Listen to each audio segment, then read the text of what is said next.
青儿，你慢点儿。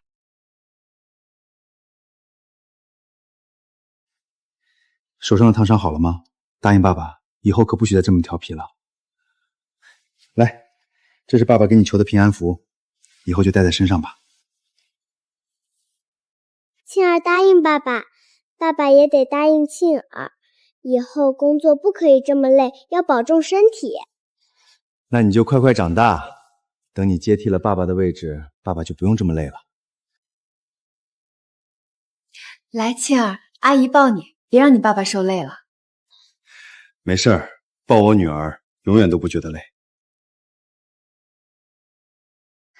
镇远，我弟弟挪用公司资金的事儿我听说了，我狠狠骂了他一顿，他也知道错了，并且把钱都补上了。看在我的面子上，你就饶他这一次吧。怎么说，他也是集团副总，犯不着开除吧。正因为他是集团副总，才更应该严惩，监守自盗，其心可诛。可是，阿姨，爸爸说过，为商之道，人性为本。舅舅身为集团副总，代表的不只是他个人，更代表整个公司。如果他犯了错，还继续任用他，那岂不是会让其他人都认为爸爸的公司无诚无信？听听，你还不如个孩子。死丫头！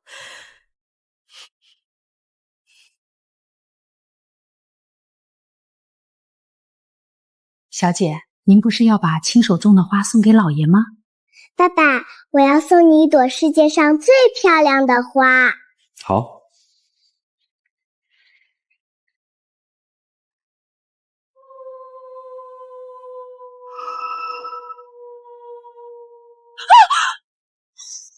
庆儿，庆儿！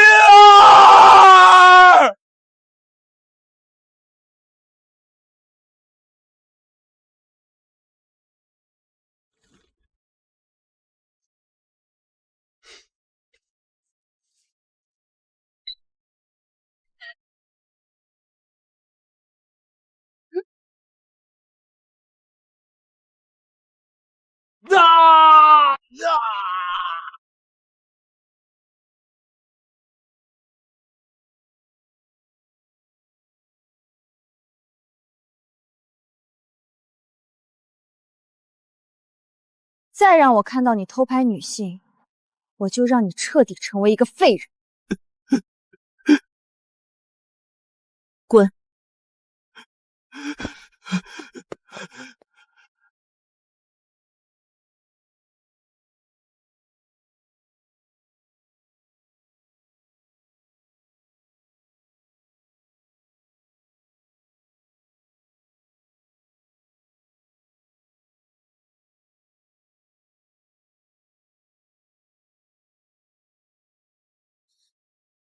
你们怎么又来了？我不是说过，没我的命令不许再来找我吗？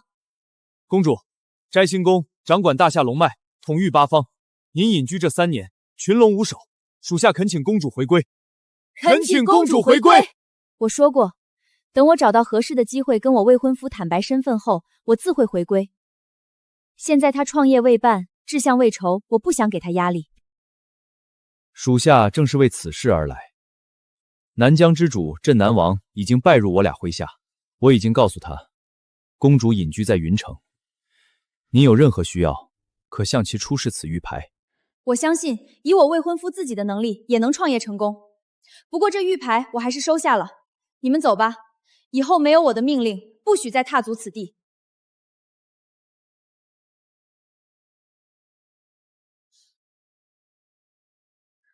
庆儿，你现在在哪里呢？我跟你一样，这些年无时无刻不在思念庆儿。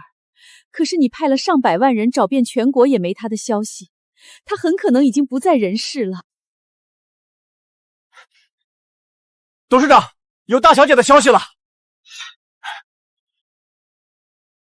当真？消息可靠吗？十分可靠，可以确定大小姐就在江省云城。哈哈哈哈哈！太好了，天不负我啊！你怎么了？哦，我听到庆儿找到的消息太激动了。下面的人已经在逐步缩小排查范围，找出大小姐只是时间问题。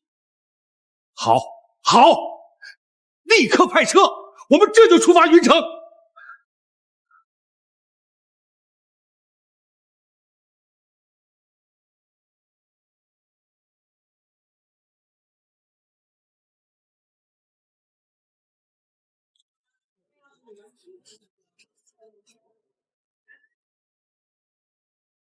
水星，我先走了。路上慢点，注意安全。哎。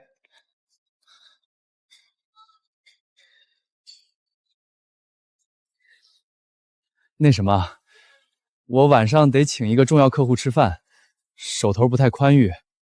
我早给你准备好了。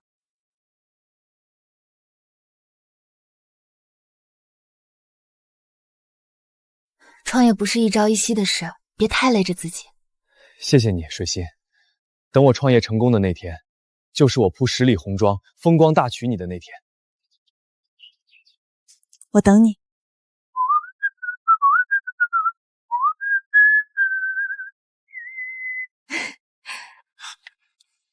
你怎么跑这儿来等我了？万一被他看到了。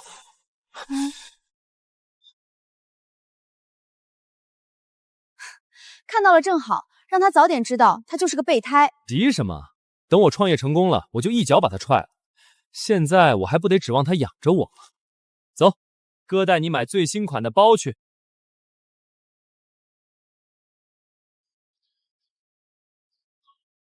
董事长，您就吃这个，是不是有点不太卫生？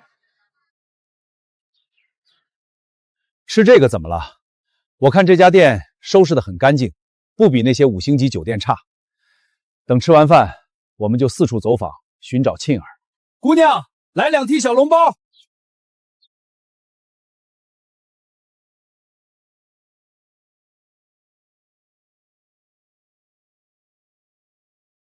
吴总，您吃着呢。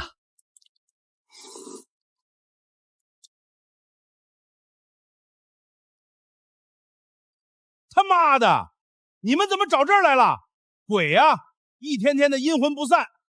吴总，您别生气，我们也不想老来麻烦您，可这实在是没办法了嘛。我妻子那病得天天吃药，这都断月好几天了，她现在连床都下不来了，再拖下去就得出人命里。是啊，吴总，我们也是被逼得没辙了，您就行行好吧，把去年的工钱结给我们吧。我娃也马上上大学了，着急用钱啊。吴总，我们日子都快过不下去了，您就帮帮我们吧。是啊，吴总，求您了。滚蛋！求老子没用，老子也没收到开发商的工程款，没钱给你们。可是开发商那边说他们已经给您结款了，还说您前几天刚提了一辆新车。我去你妈的！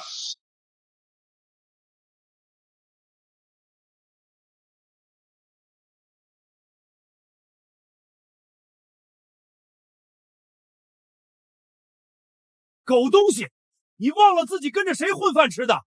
竟然他娘的信开发商不信老子，信不信老子一句话，就让你们在整个江省工地圈吃不上一口饭。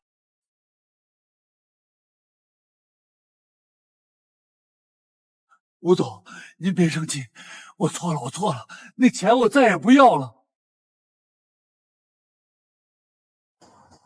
好大的威风！哼！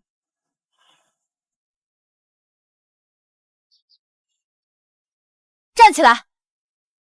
明明欠钱的是他，凭什么跪下的是你？哼！凭什么？就凭老子是天盛集团江省分公司高层的小舅子。我的天，原来是个惹不起的主啊！怪不得这么嚣张。这可怎么办？天盛集团那可是大夏首富韩振远的企业，掌握全国1半以上的产业。难怪这么嚣张，这谁惹得起啊？要是闹大了，说不定命都丢了。这个混账竟然打着我天盛集团的幌子胡作非为！董事长息怒，我这就去教训他。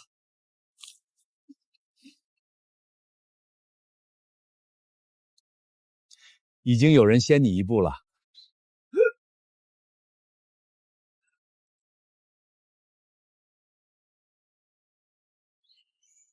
我管你是谁的小舅子，欠债还钱，天经地义。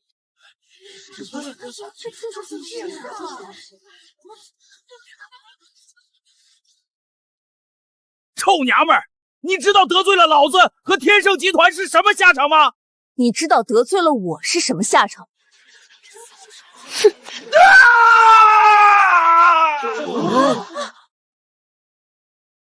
这性子怎么那么像我的亲儿？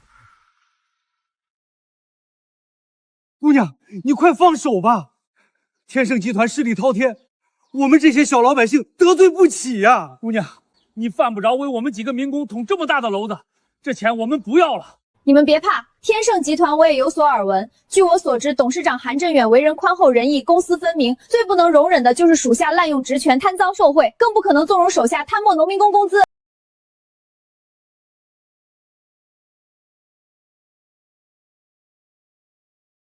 要是被韩董事长知道你剥削民工工资，不知你完蛋，你那个什么高层姐夫也得跟着完蛋。我在天盛总部有朋友，不信我这就打电话让他汇报给韩董事长。美女，别打，别打！我跟他们几个闹着玩呢，我就把钱结给他们，我这就把钱结给他们。那拖欠这么久的利息呢？结，一起结。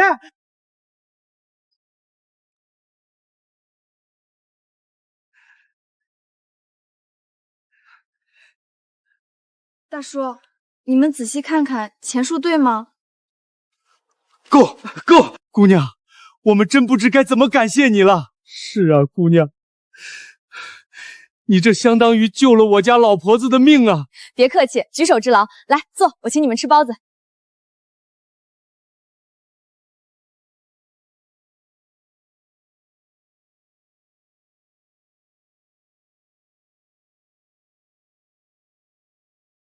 亲儿，她是我的亲儿。董事长，仅凭一处相似的伤疤就断定她是大小姐，未免太过草率。谨慎起见，还是容下面的人查查再说。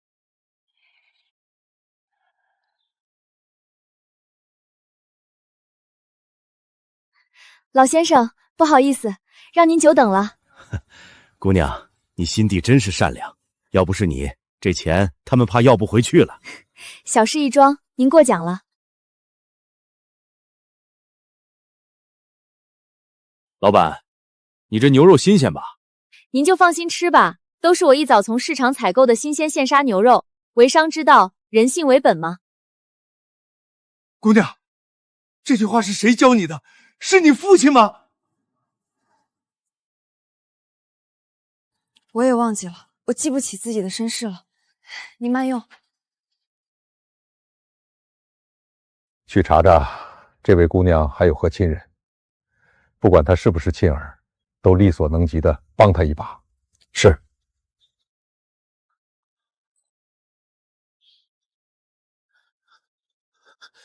董事长，查清楚了，包子铺的那位姑娘叫水心，在云城没有亲属，只有一个一起打拼的未婚夫叫宋世贤，两个人准备事业有成后再结婚。如此踏实上进、自力更生的年轻人已经不多了。这2年，宋世宪的公司一直积极参与我们集团的项目竞标，但因为实力和资质太差，被我们拒之门外。这次，他也参与了我们江省一个上亿项目的竞标。哪个大企业不是从小做起的？实力弱不要紧，只要诚信负责，就一定能有所成。从韩姑娘的诚信良善来看，她的未婚夫肯定也差不到哪里去。这次江省的项目就给宋世贤吧。是。另外，项目总投资追加到10亿。是。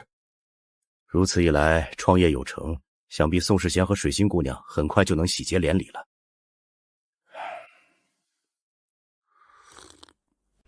婆婆，您大老远赶来云城辛苦了，尝尝我包的包子。叫谁婆婆呢？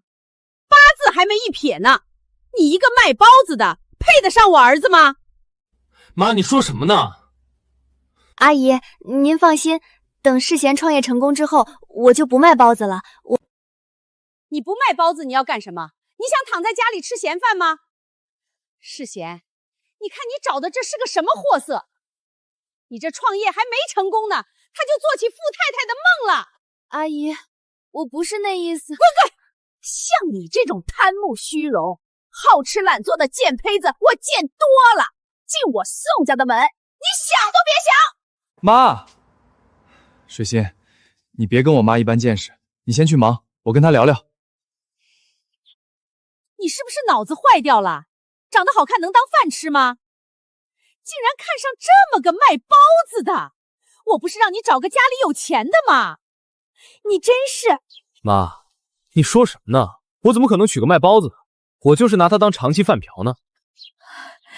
不愧是我儿子，真有头脑。我以后要娶的是天盛集团江省分公司总经理沈建安的女儿。真的？他家里能同意吗？这不说嘛，他爸嫌我出身低微，一直不同意我俩的事儿，也不肯帮我争取天盛集团的项目。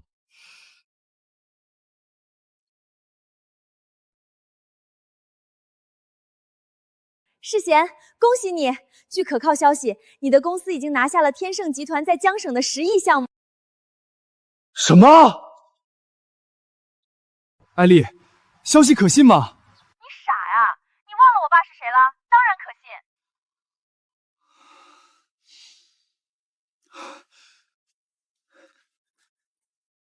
艾丽，这么大的项目突然落到我头上，肯定是你爸帮的忙是吧？废话，要不是我天天求着我爸拉你一把，就凭你那小破公司，能拿下这么大项目吗？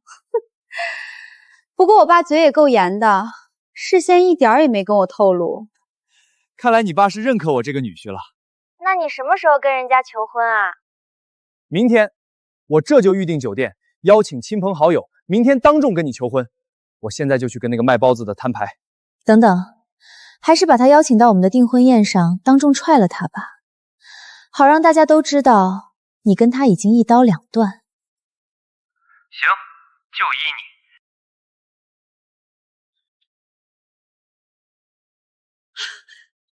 儿子，我没听错吧？你创业成功了！我拿下了天盛集团的10亿项目，我们宋家从此一飞冲天了。哎呀，太好了！我儿子终于成功了，10个亿呀，几辈子都花不完啊！世贤，你刚才说什么？你拿下了天盛集团的10亿项目？不错。太好了，我终于等到这一天了。什么叫你等到这一天了？跟你有什么关系？哎，妈，沁儿，我明天要举办一场盛大的订婚宴，你可一定要打扮得漂漂亮亮来参加。创业成功，世贤第一时间想到的就是娶我，3年的等待值了。明天他向我求婚的那刻，我就将我摘星宫公主的身份告诉他。虽然10亿项目并不算什么，但也是他靠自己努力得来的，肯定能减轻他跟我身份差距上的自卑感。董事长，我已经按您的吩咐，将江省这次的10亿项目承包给宋世贤了。董事长，他实力明显有些欠缺，您为何还要把这个项目给他呀？因为我看好这个年轻人，虽然现在实力不够，但他早晚会成长起来的。看来我猜的没错，这个宋世新跟董事长关系不一般啊。以前是我有眼不识金镶玉，看来接下来我得尽快撮合他和艾丽的婚事。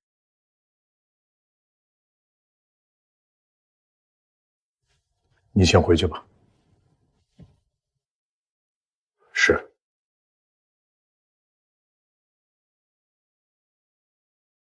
董事长，我刚得到消息，宋世贤因为创业成功，明天要举办订婚宴，当面跟水星姑娘求婚。哦，有情人终成眷属啊！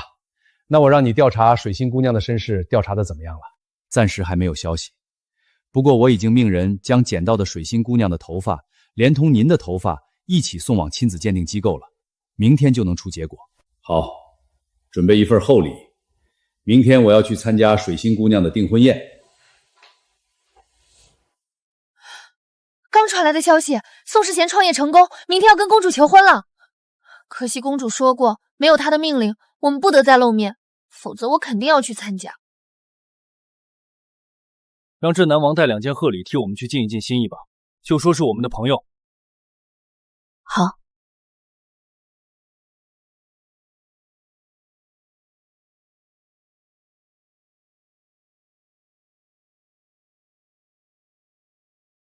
董事长，为避免引人注目，我们就坐在角落里吧。好。哎呦，准新娘子来了！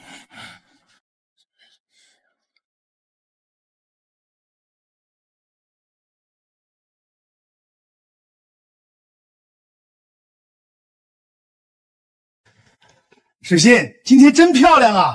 水心，你这么多年的付出，终于获得回报了，嫁了个如意郎君，以后再也不用跟我们回小吃街摆摊了。土鸡就是土鸡，打扮的再漂亮也成不了凤凰。谁不知道就是个卖包子的？世贤他妈啊！世贤做了这么大买卖，还娶了个卖包子的，这是多爱吃包子啊！哼，谁说我儿子要娶这个贱货了？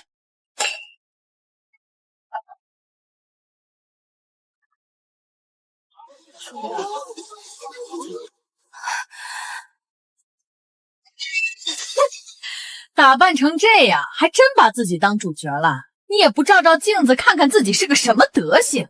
你个卖包子的家伙，也想进我宋家的门，白日做梦！董事长，您贵为大夏首富，一旦露面，必将引起巨大轰动。而且亲子鉴定还没出来，水心姑娘是不是您一直在找的大小姐还不一定。这毕竟是人家的家事，我们最好先别插手。卖包子的怎么了？我靠自己的劳动赚钱，不丢人。再说，没有我3年辛辛苦苦卖包子资助世贤，他能有今日创业成功的辉煌吗？你资助的？我呸！这10亿项目是我儿子靠自己能力和沈小姐的帮助争取来的，关你屁事！我知道你瞧不起我的出身，一会儿世贤跟我求婚之后，我就会公布我的真实身份，到时候你只会恨不得用8抬大轿把我抬进你们宋家。你是不是脑子烧坏了，在这说胡话呢？大夏首富韩振远正在全国寻找他失散多年的女儿呢。你不会幻想自己就是他女儿吧？你要真是他女儿，别说8抬大轿了，我老婆子直接当着大伙儿的面给你磕一个。我虽不是韩振远的女儿，但是……不是，那就给我闭嘴！你一个没爹没娘的野丫头，就该卖一辈子的包子，别老做那些飞上枝头、嫁入豪门的美梦。订婚是我和世贤2个人的事，还轮不到你来否定。那要是由我来否定，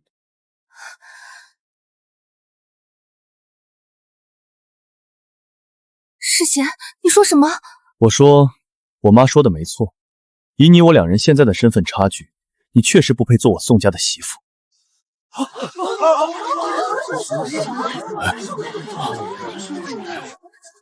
可你今日办这订婚宴，不就是要跟我求婚吗？我只说让你来参加，谁说要跟你求婚了？我今日要求婚的是与我相守3年，也默默支持了我3年的沈小姐。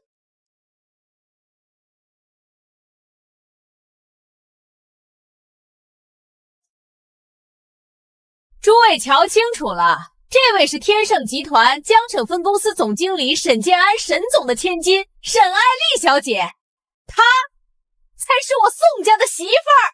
你刚才说跟你相守3年，默默支持你3年的是她。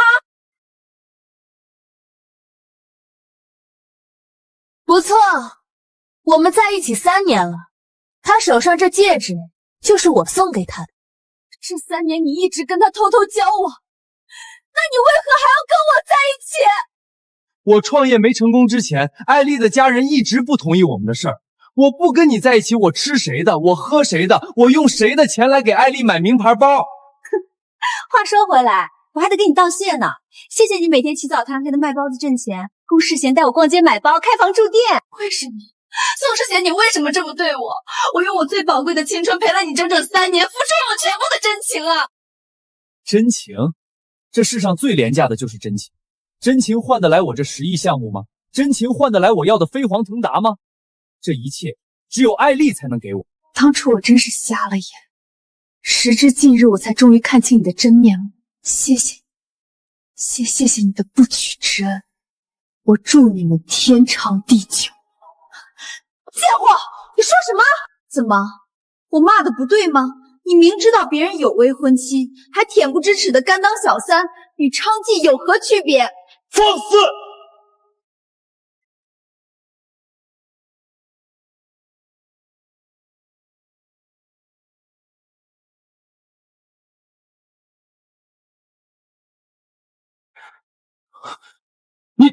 欠山的人是你。世贤，你没事吧？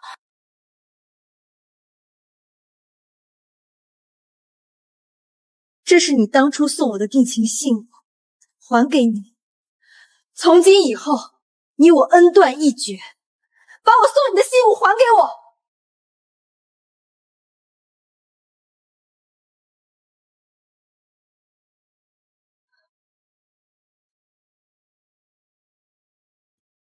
你干什么？干什么？听说这平安符跟你的身世有关是吧？这平安符怎么这么眼熟？你一个卖包子的贱货也敢骂我？那我就让你这个野种永远都找不到自己的亲生父母！我不只要剪碎你的身世过去，更要剪碎你的未来名章！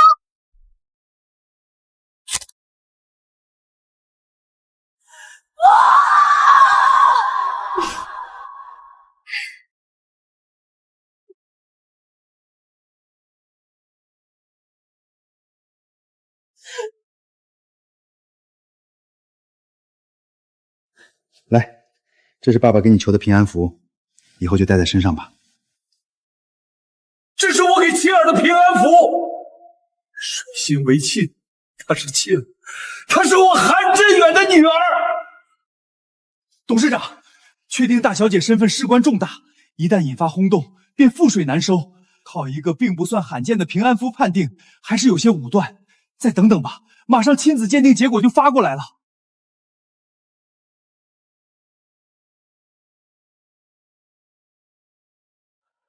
若她真是我的女儿，那任何伤害过她的人，我一个都不放过。不，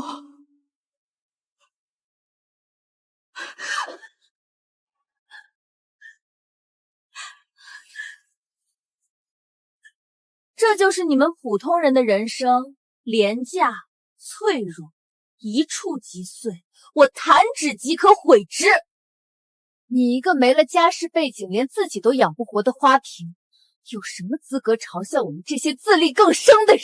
就是，我们不偷不抢，你凭什么看不起我们？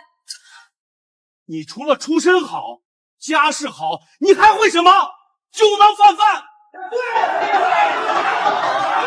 你们这些社会底层，竟然敢忤逆本小姐！艾丽，你别跟他们一般见识。看看，这就是你的朋友，真是物以类聚，跟你一样素质低下。你骂谁呢？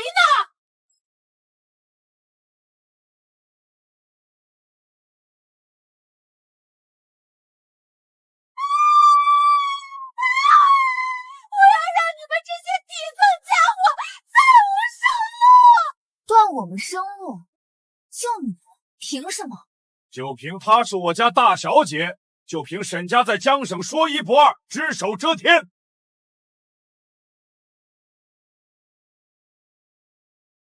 这是沈家大管家张璇，听说在江省得罪沈家的人都会被他约谈，约谈完第2天就人间蒸发了。张叔，怎么只有你自己来了？我爸呢？天盛集团董事长韩董现身云城，沈总要随时等候董事长的召唤，所以今天就不过来了。哎呀，堂堂的大夏首富，天盛集团的董事长，竟然来咱小小的云城了，该不会来找他女儿的吧？应该是我听到一些风声，他16年前失散的女儿现在就在云城。我爸再不来，他女儿都要被人给欺负死了。向来只有我家小姐欺负别人的份儿，谁敢欺负我家小姐？这鸡蛋是谁扔的？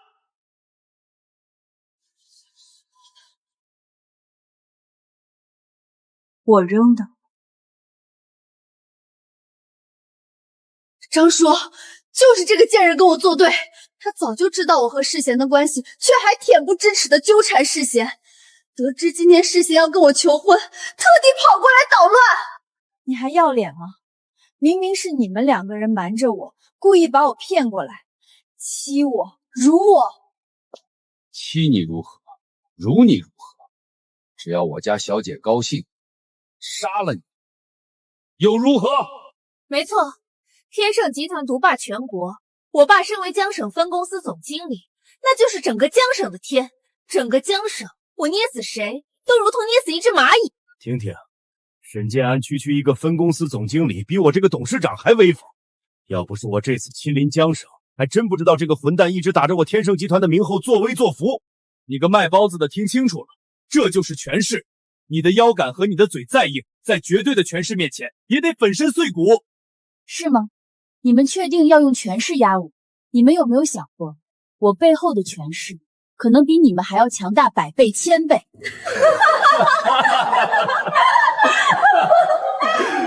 世欣，你在别人面前虚张声势也就罢了，偏偏要在我面前自取其辱。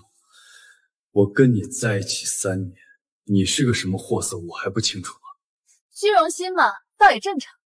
越是你们这些底层人，越会做那些自己是豪门千金大小姐，走失流落市井的美梦。那就让我见识见识，你这位只会做梦的千金大小姐，到底出身于哪个豪门？来人，我把这位千金小姐的衣服扒了！真是岂有此理！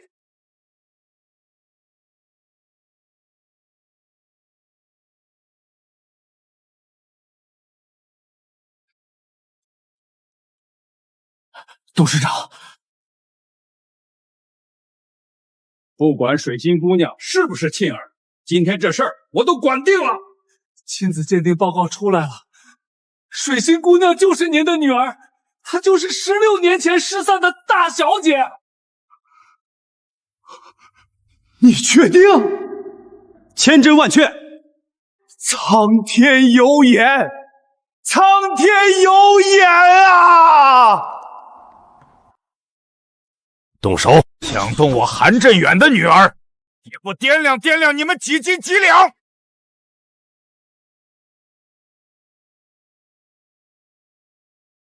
你一只我手底下奴才家的狗，竟然也敢咬起自己的主人了！你刚才说什么？你是个什么人？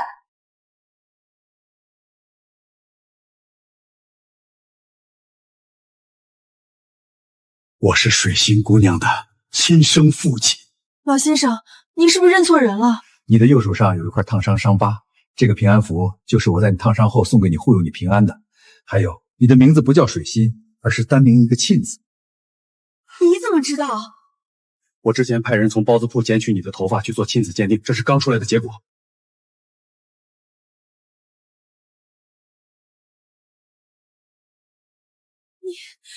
你真是我爸！16年了，爸爸没有一天不想你，也没有一刻放弃过找你。原来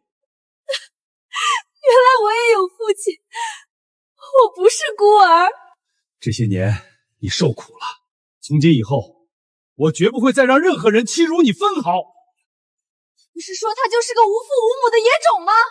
对啊，这该不会是你为了你那可怜的自尊心从哪儿雇来的野爹吧？放肆！站在你面前的这位是天盛集团的董事长韩振远，韩董。大夏首富韩振远，看来传闻不假，韩董真来云城找女儿了。没想到水仙姑娘就是韩董失散多年的女儿。您就是韩董事长？这个卖包子的真是首富的女儿？不可能，这绝对不可能！假冒的，他一定是假冒的。还是我家小姐明察秋毫，韩董事长确实在云城不假。可是今天一早，我家老爷沈建安沈总就已经蹲守在韩董下榻的酒店等候召唤。如果韩董亲临此地，他又怎么会不知道？哼，他算个什么东西？我去哪儿还要跟他汇报？装的倒挺像，可惜你这身行头出卖了你。韩董事长那是何种身份？怎么可能会穿成你这种穷酸样？是啊，这穿的确实有点寒酸。手上连块像样的表也没有，该不会真是冒充的吧？你知道冒充韩董是什么下场吗？还有你这个贱人，雇人冒充韩董更是罪该万死！来人，把他们给我抓起来！与我父亲无关，有什么冲我来！倩儿，你再不用只身面对这世上的狂风暴雨，从今以后，有父亲为你遮风挡雨。在动手之前，你们何不先打电话跟沈建安核实一番？若我真是韩振远，你们几个有几条命够死的？艾丽，我看他气势不凡，我们最好还是先跟你父亲确认确认吧。好，我这就给我父亲打电话，让你们死得心服口服。喂，爸，你现在在哪儿呢？女儿，爸今天过不去了，我正在董事长下榻酒店的1楼大厅等候呢。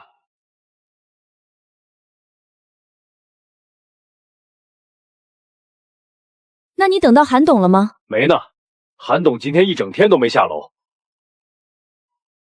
爸，你确定韩董现在还在楼上吗？废话，韩董不在，我等在这里干嘛？可是这里有个衣着寒酸的糟老头子，自称他就是韩振远韩董，还自称是卖包子这个贱人的亲生父亲。什么胡说！我今天一整天都守在这里，韩董压根就没出过门，而且我刚上去看过。他的几个贴身保镖全部都守在套房外面。看来我猜的没错，他果然是冒充的。混账！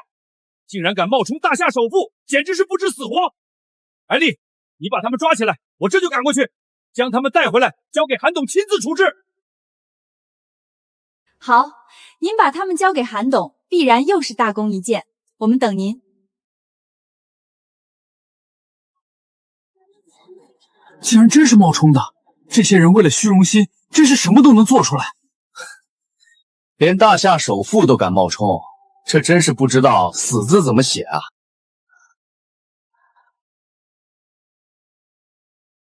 怎么，听清楚了？我父亲马上就赶过来了，还要把你们交给韩董事长亲自处置。这下就是天王老子来了，也救不了你们了。你最好让他快点来。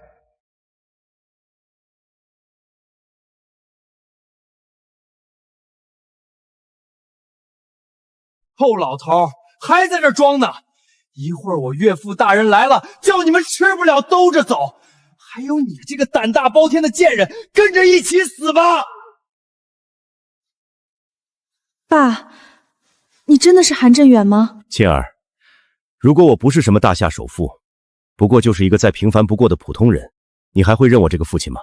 父亲就是父亲，与富贵贫贱有何关系？不管您是大夏首富还是街头乞丐，都是我的父亲。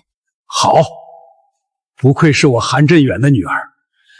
唉，只可惜你一片真心错付了一个忘恩负义、猪狗不如的畜生。你这个畜生，你真以为凭你一个一无是处的废物，能担得起天盛集团10个亿的项目吗？凭借世贤的能力，确实达不到天盛集团的要求，但他背后站着的是我父亲，是我沈家。我父亲说他担得起，他就担得起。哼，天盛集团姓韩，不姓沈。沈建安一个打工的，也配替我做主？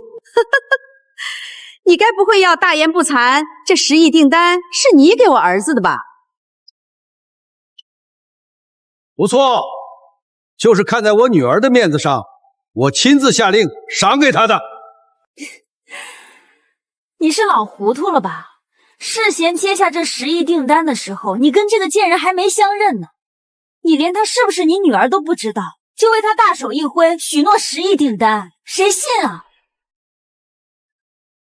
是啊，时间根本对不上啊。这下算是露馅了。是啊，爸，在那之前亲子鉴定还没出来，你好像还不知道我就是你女儿吧？我当时确实无法确定你就是我女儿，可那天早上，我却从你身上感觉到了女儿般的温暖。16年啊，我对你的思念锥心蚀骨，就算最后验证你不是我女儿，为了这刹那的温暖，付出这10亿订单也值得了。爸，编，接着编。你自己好好回想回想，1个月前项目招标的时候，你是不是就已经跟你父亲力罪过宋世贤？可你父亲坚决不同意。你怎么知道的？但就在前天晚上，你父亲接到一个电话后，立马改口，不只要把项目给宋世贤，还从1亿追加到了10亿。谁告诉你的？你怎么会知道的这么清楚？因为这是我吩咐的沈建安，我自然一清二楚。胡说！你胡说！我爸马上就要来了，你竟然还敢在这里大放厥词！来人，给我把他的凳子撤了，让他跪着倒！我看谁敢！还有这个贱人，给我把他的腿打折，让他一起跪！沈总到！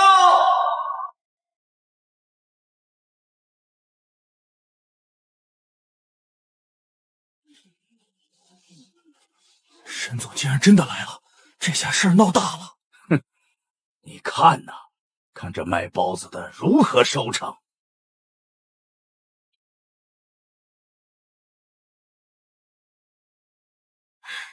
爸，你终于来了。人呢？让我看看哪个混蛋活腻了，竟然敢冒充韩董。他就是他。沈建安，才1天不见，你胆子就这么大了，连自己的主子都敢骂了。你老东西，我爸都来了，你还敢狂劳乱吠？爸，你先赏他2个耳刮子。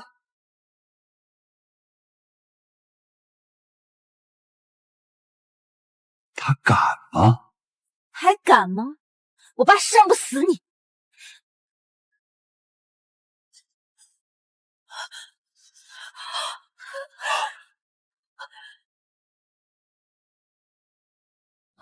爸，你怎么了？岳父大人，您是不是绊倒了？哪个混蛋铺的地毯？还不快把我父亲扶起来！滚开！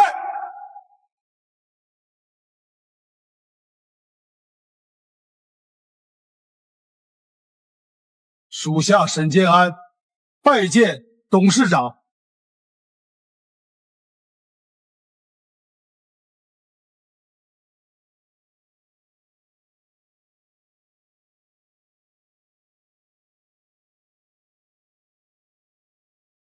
董事长，这其貌不扬的老人家真的是天盛集团董事长？大夏首富竟然如此朴素！爸，你看清楚了吗？这个糟老头子怎么可能是韩董事长？放肆！这位就是天盛集团的董事长韩振远，韩董，千真万确。沈建安，你这位千金可是跋扈的很啊！仗着你在江省的权势地位，不止强抢我女儿的未婚夫，还要将我女儿和我女儿的朋友赶尽杀绝。何止呢？他还要让董事长跪在他面前呢。你这个胡作非为的义女，还不快过来给韩董磕头赔罪！您聋了吧？赶紧给我滚下来！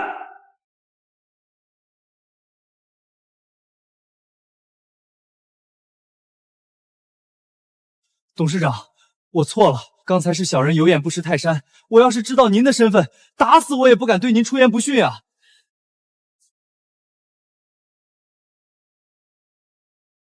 董事长，老婆在我耳聋眼花，冒犯大局，我该死，该死啊！对不起，董事长，是小女我有眼无珠，冒犯您了。你们该赔罪的不是我，而是我女儿。董事长，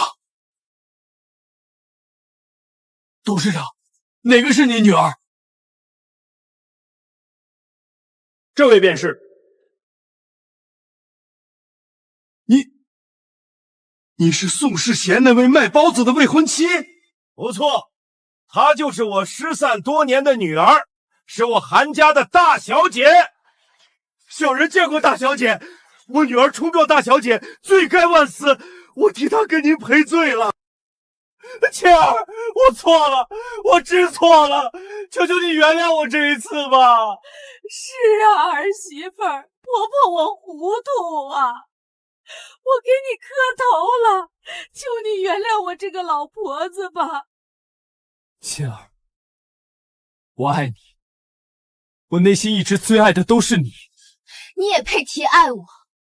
你爱我，你爱我，你会跟别的女人搞在一起？你知道我一开始为什么接近她吗？是为了你，是为了我们俩的未来啊！为了我？我知道我出身低微，可是我又想给你最好的生活。在创业初期，我屡屡碰壁，为了尽快成功，我便故意接近沈爱丽，想要借助她的家世背景助我青云直上。本打算创业成功了，我再一脚踹了她，跟你结婚。宋世贤，你这个混蛋！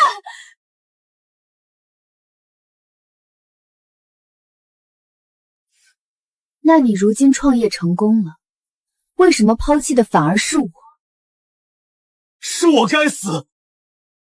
跟沈爱丽相处的过程中，我被他们家的权势、财力所迷惑，一时间鬼迷心窍，才做了这种糊涂事。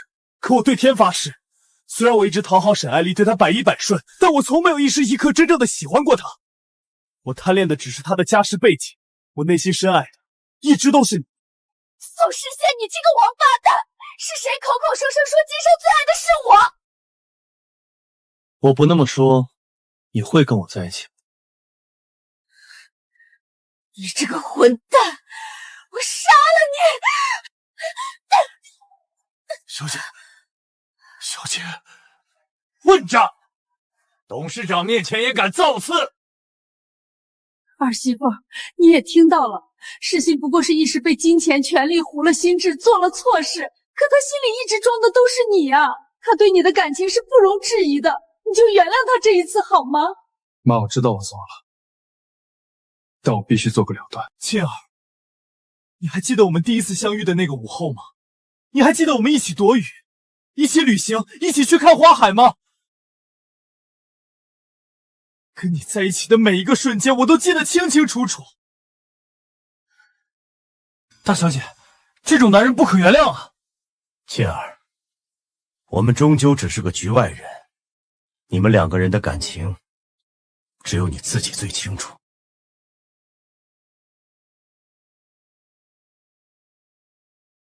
这是江省的10亿项目签约书，是否原谅他，我希望由你自己来做主。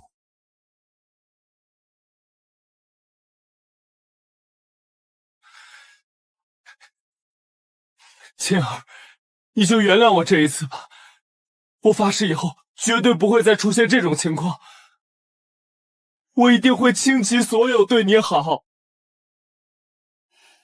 对不起，你的好太廉价，我不需要。不管你是为了财富权势，还是因为感情出轨，在我眼里都一样，一次背叛，永生相弃。宋世贤，我韩青要的是唯一。不要！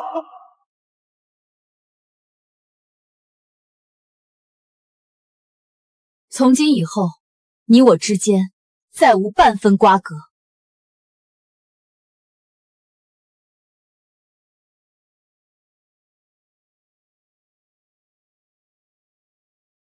董事长，沈建安怎么处置？沈建安打着我天盛集团的名号，横行江省，为祸一方，并且纵容女儿欺压民众，嚣张跋扈。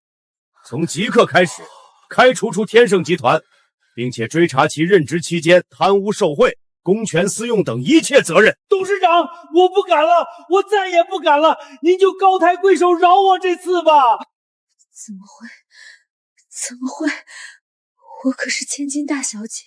把他们拖下去吧，我不想看到他们。董事长，我可以将功赎罪。您知道当年派人掳走大小姐的幕后主使是谁吗？你知道是谁？我说出来，您可饶我这次吗？哪有你讨价还价的余地？不想死就快说！是您的爱人李婉容，黎夫人。你放屁！韩总跟黎夫人伉俪情深，况且黎夫人虽是继母，但自小对大小姐呵护备至。众所周知，怎么可能会做出这种事儿？属下绝对没有撒谎，这一切都是徐妈亲口告知的我，我有录音为证。徐妈，就是当年因为丢失小姐，被夫人赶出韩家的那个徐妈？不错，其实一切都是他和夫人串通好的。他故意带大小姐去摘花，早就埋伏好的人手，趁机把大小姐劫走。随后黎夫人借此将徐妈赶走，实际上是给了徐妈一笔封口费，让徐妈远走高飞。那徐妈又为何告诉你这一切？她怕夫人杀人灭口，甚至牵连她的家人，所以便将事情原原本本的告诉了我。作为交换，我答应帮她保护好家人。那你为何不早跟我汇报？夫人身为天盛集团第2大股东，支持者众多，属下有所顾虑啊。混账！董事长，您息怒，他说的是真是假还不一定呢。我可以跟黎夫人当面对质。谁要跟我当面对质啊？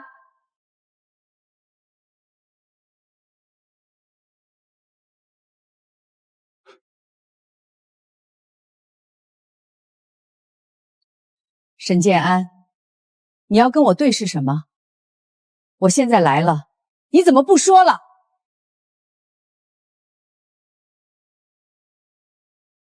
婉容，你怎么也来云城了？你自己来，我不放心，特地跟了过来。这位就是沁儿吗？16年不见，长成大姑娘了。沁儿，这是你黎阿姨，还不快叫人？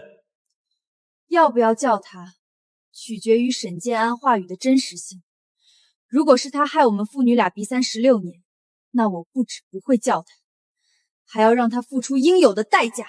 哦，沈建安，你说16年前是我指使人将沁儿掳走的？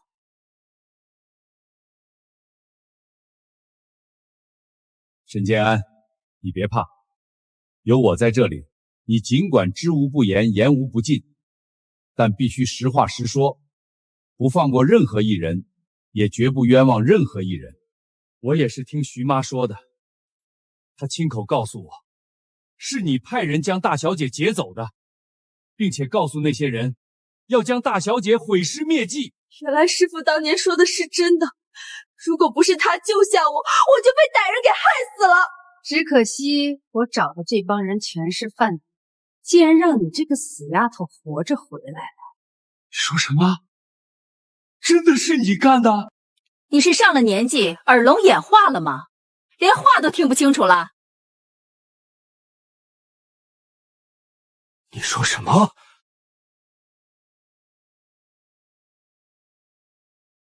夫人，你怎么能这么跟董事长说话？我怎么说话？轮得着你个狗腿子来管吗？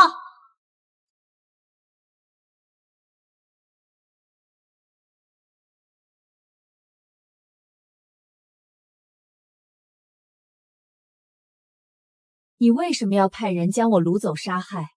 我有得罪过你吗？你的存在就是对我最大的得罪。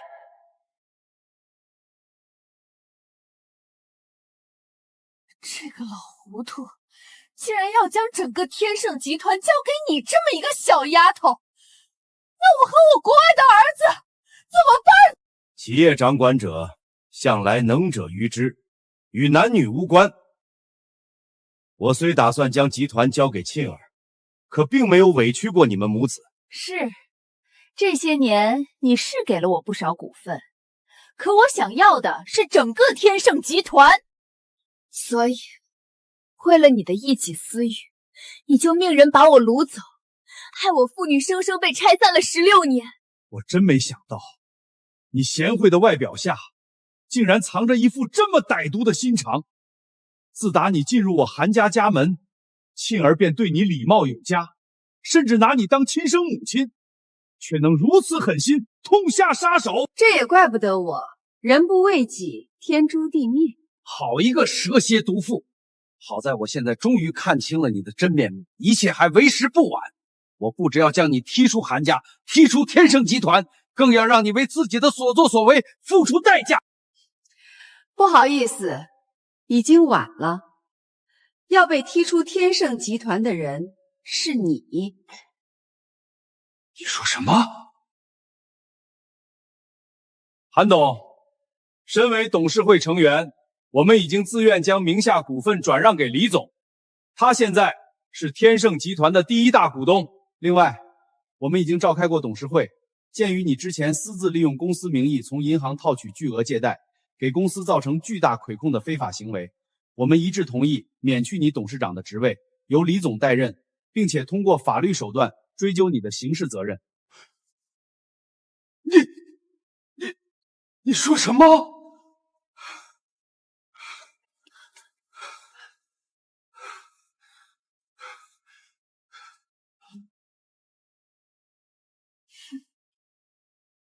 听不懂吗？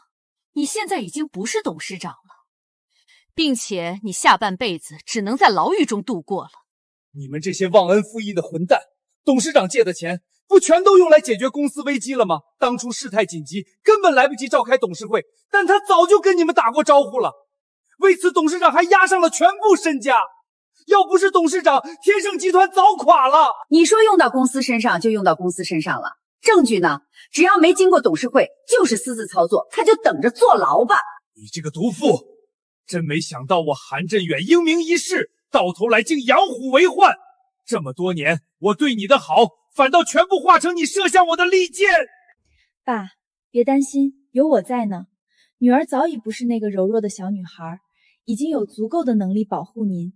无论多大的风雨，这次我来替您扛。你来扛？你也不撒泡尿照照自己什么德行？来之前我早就知道了，你就是个卖包子的野丫头。你爸欠了几百个亿呢，你就是卖10辈子包子也还不上。沁儿，爸对不起你。离散16年，爸本想倾尽所有的补偿你，但万万没想到你刚回来，爸就落到了这步田地。没关系，我需要的本来就是疼我爱我的亲人，不是那些冷冰冰的金钱权势。可是没了这些财富，你就什么也不是了。正所谓落魄的凤凰不如鸡，亏我还会求了你那么久，简直是浪费感情。贱女人，给脸不要脸！现在你想原谅我们，我们也不需要了。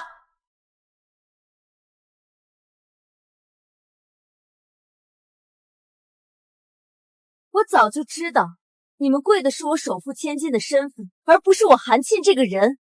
你们母子俩真让人恶心。你还算有自知之明。李总，您早点来就好了，我们就不用费力演戏讨好这个贱货了。李总，这么多年我都没把您的秘密说出来，足见我对您的忠心。您看今后我能不能投靠到您手下效力，在下必定赴汤蹈火，在所不辞。你这话倒也不假，要是你早把这个秘密告诉韩振远，我也不会有今天。从今以后你就跟着我干吧。多谢李总，多谢李总。哼，你这个叛徒！这叫识时务者为俊杰。哼，你这个千金大小姐的身份真是来得快去得也快，没2分钟就被打回原形了。这就是你的命，说明你一辈子都只能当只卖包子的土鸡。而本小姐依然是那个高高在上的千金小姐，而且永远都是。对，艾丽，你才是真正的天之娇女，要不我怎么会选择你？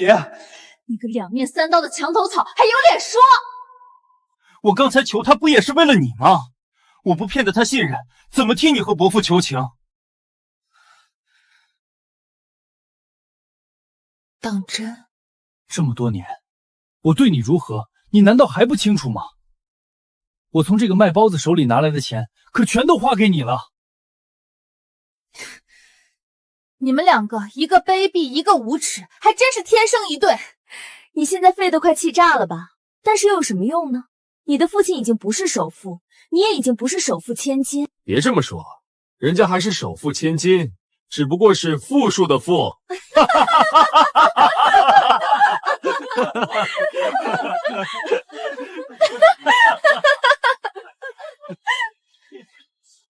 你笑什么？我笑你们两个井底之蛙。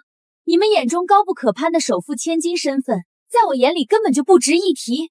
你们有没有想过，或许我还有一个更加高贵的身份？你刚才说我父亲欠公司多少钱？几百亿？算了，不管是100亿还是999亿，我都替他还了。你在这说胡话呢？几百亿呢？你拿什么还？拿命吗？但你这条贱命，连利息的零头都不够。就是说胡话呢，肯定是一下从天堂跌到地狱，被刺激的精神都出问题了，才说出这种疯话。真是个疯女人，风大也不怕闪个舌头。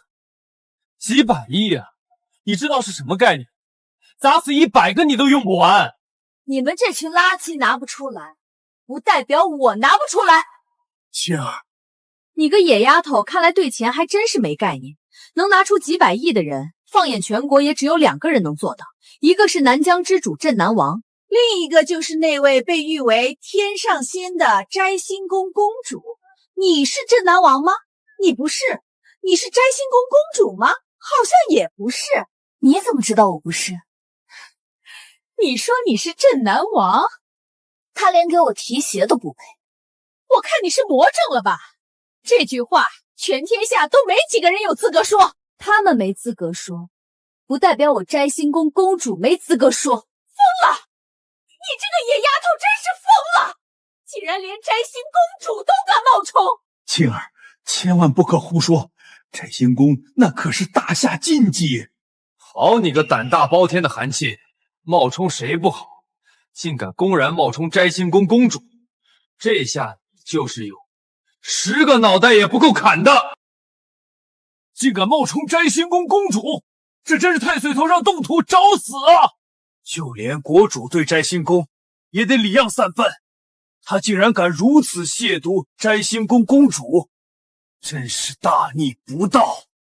韩沁，你自己作死，这下神仙下凡，只怕也救不了你。我女儿一时失言，大家都别往心里去。一时失言，我们可都听得一清二楚。他就是故意冒充摘星宫公主。不错，他分明是故意的。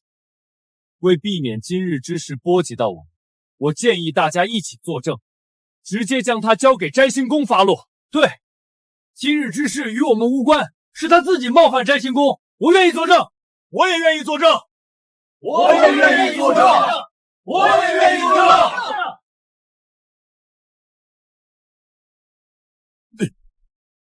你们当真是墙倒众人推呀！爸，你别怕，我说的是真话，相信我。好，爸相信你。我女儿之罪，就是我韩振远之罪。今日我陪我女儿一同赴死。李总，我听说镇南王已经拜入摘星宫麾下，可以直接将这2人交给镇南王。好，就将他们交给镇南王处置。镇南王不过在我左右特使麾下效力，也配处置我？你这个疯丫头真是疯话连篇！等我将你绑到镇南王面前，看你还如何嘴硬！来人，将他给我拿下！镇南王携彩金鸳鸯1对，龙凤玉璧1双，恭贺2位新人百年好合。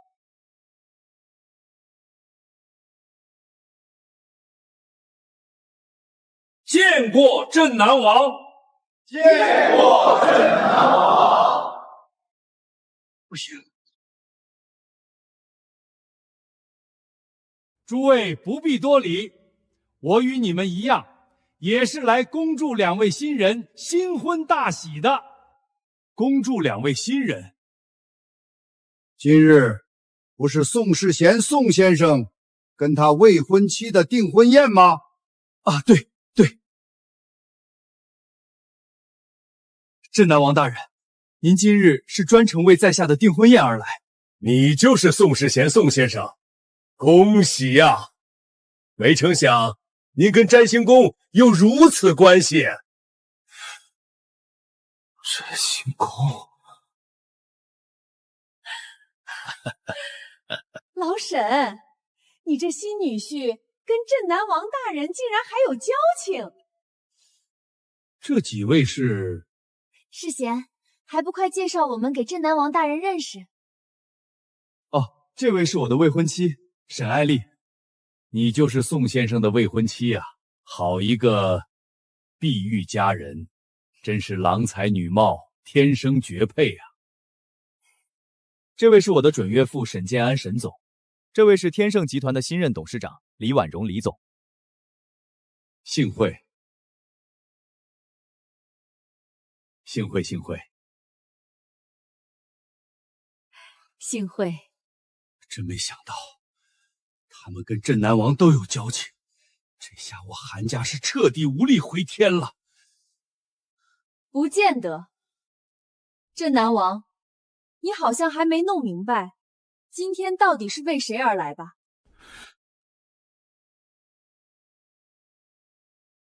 你说什么？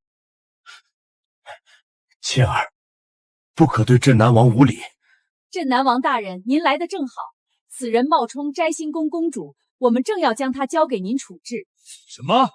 这是吃了雄心豹子胆吗？竟敢冒充摘星宫公主！你好大的胆子！何止呢？他还侮辱您，说您给他提鞋都不配。好一个舌尖嘴利、不知轻重的小丫头！请您息怒，小女并不是有意冒犯您的，实在是家境骤变，导致小女有些接受不了，一时神志错乱，才会说出这种话。我们刚才看得清清楚楚，他清醒着。不错，依我看，他只是在装疯卖傻。宋世贤，你这个忘恩负义的白眼狼！我女儿怎么说也跟你交往了3年，供你吃供你喝，你当真一点旧情都不念，非要赶尽杀绝吗？哼，并非我宋世贤无情无义，只怪他胆大包天，公然侮辱公主和镇南王大人，这就叫自作孽不可活。他冒犯我也就罢了，我可以不与他计较，但冒犯摘星宫公主实属大逆不道，我也无权饶他，必须将其交给公主尊上亲自处置。来人，将其拿下！拿我？我问你，你今日来送贺礼，可是奉了飞龙白凤之命？你怎么知道？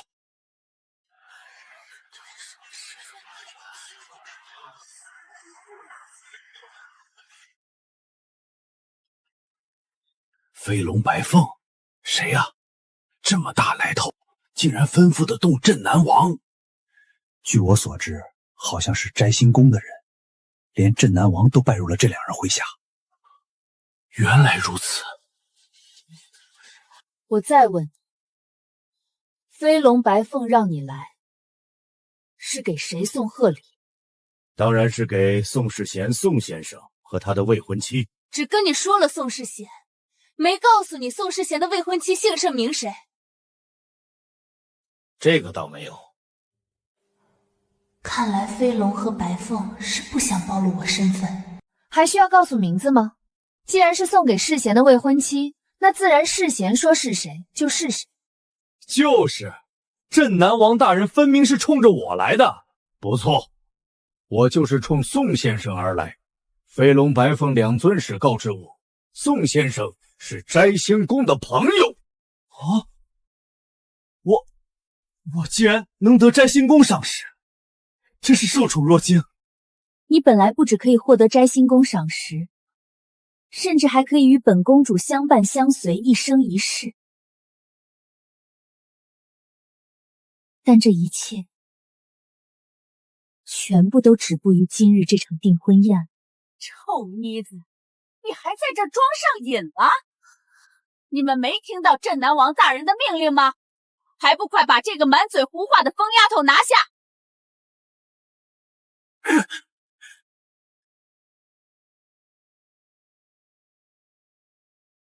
你不认得本公主，但你总归认得这块玉牌吧？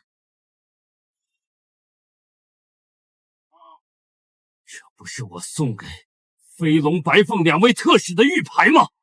不错，他们又转献给了我，说我有任何需要，可凭此玉牌吩咐你。他们给了你？他们应该告诉过你，本公主隐居在这云城吧？你真的是摘星宫公主？镇南王大人，你可千万别被这个小丫头骗了。我虽然不知道这玉牌是何物，但我来之前命人详细调查过她的背景，她就是个卖包子的。不错，我与她朝夕相处整整3年，对她的一切了如指掌。她是韩振元女儿这件事还算情有可原，但她绝不可能是什么摘星宫中主，否则我怎么可能一点都未察觉？你此话当真？在下愿以性命起誓，她若是摘星宫公主，我便即刻自刎当场。你真是一遍遍刷新我的认知，我当初怎么会看上你这种人渣？禀镇南王，属下之前去恭送飞龙白凤两位特使时，确实看到他们俩一大早进入了一家包子铺，这玉牌很可能是他们吃早饭时遗落的。大胆！你捡拾到特使的玉牌不归还不说，还敢冒用公主的名义欺骗本王，其罪当诛！你这么蠢，是怎么被飞龙和白凤瞧上的？你臭丫头，死到临头了，还敢口出狂言！你既然拜入我摘星宫，那飞龙和白凤应该让你见识过摘星手和流云步。你会摘星手和流云步？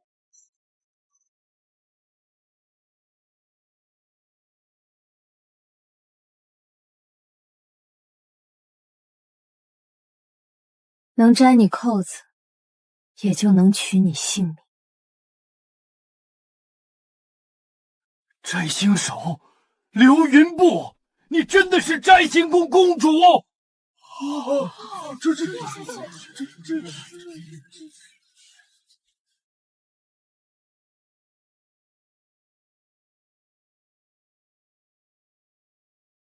属下拜见公主。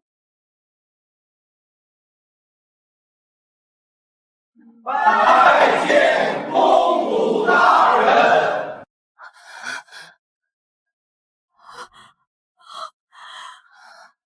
这怎么可能？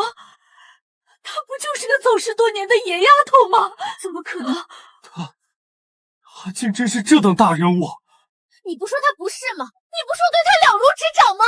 完了完了，得罪了摘星宫，这下我们宋家是彻底完了。老婆子，我真是被猪油蒙了心啊！错失这么好的儿媳妇，我悔啊！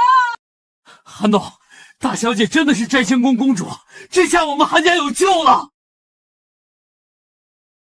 青儿，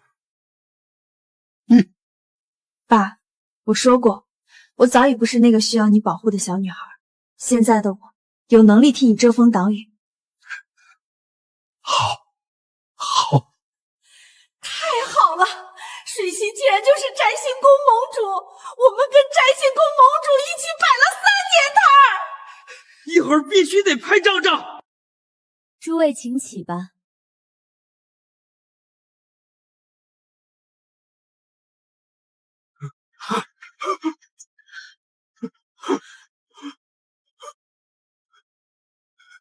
青儿，你刚才不说我若是摘星宫公主，你就立地自刎吗？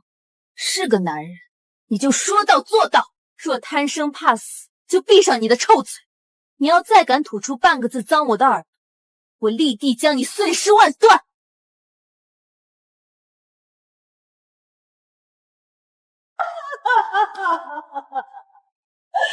报应啊！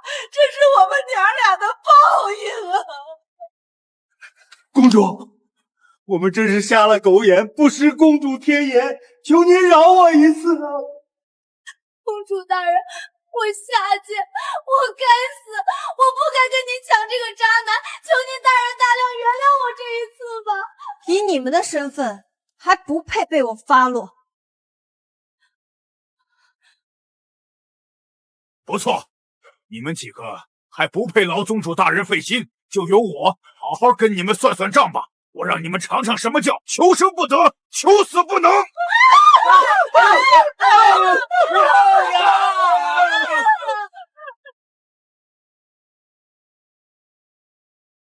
韩董，我们不是故意要背叛您的，是李总李婉初他拿我儿子要挟我的。是啊，韩董，我们也是被逼的。我这就回去联合董事会所有人停止对您的追责，并且重新恢复您的董事长职位。两个狗东西，白瞎韩董这么多年对你们的栽培之恩。两个脓包，看你们那怂样，直到现在你还执迷不悟，死不认错。我有什么错？要不是这个小贱人，今天败的就是你，不是我。小贱人，你赢了，为什么不把我一起抓走？因为我要亲自跟你算账。亲自跟我算账？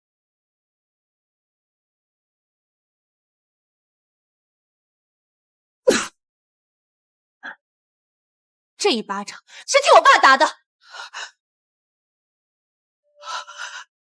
你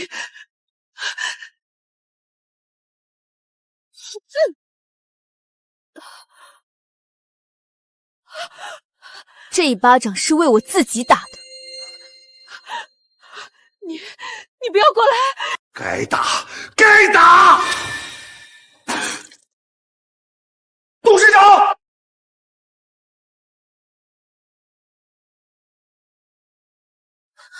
爸，你怎么了？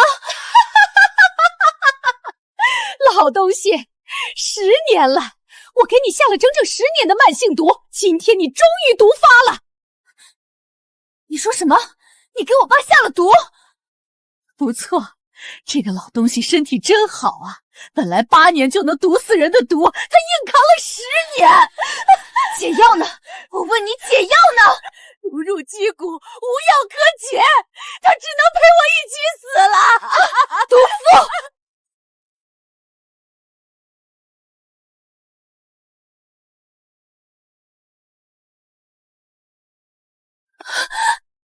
爸，倩儿，真是造物弄人！没想到你我父女逼散16年，历经千难万阻，终于见面，却也是最后一面。爸，不会的，你一定会没事的。小李，董事长，我在。还记得16年前我立下的遗嘱吗？若有一天寻回大小姐，便将一切托付给她。您放心，董事长，我一定办好。倩儿，往后余生父亲陪不了你了，你要照顾好自己。爸，你醒醒！快备车，去医院！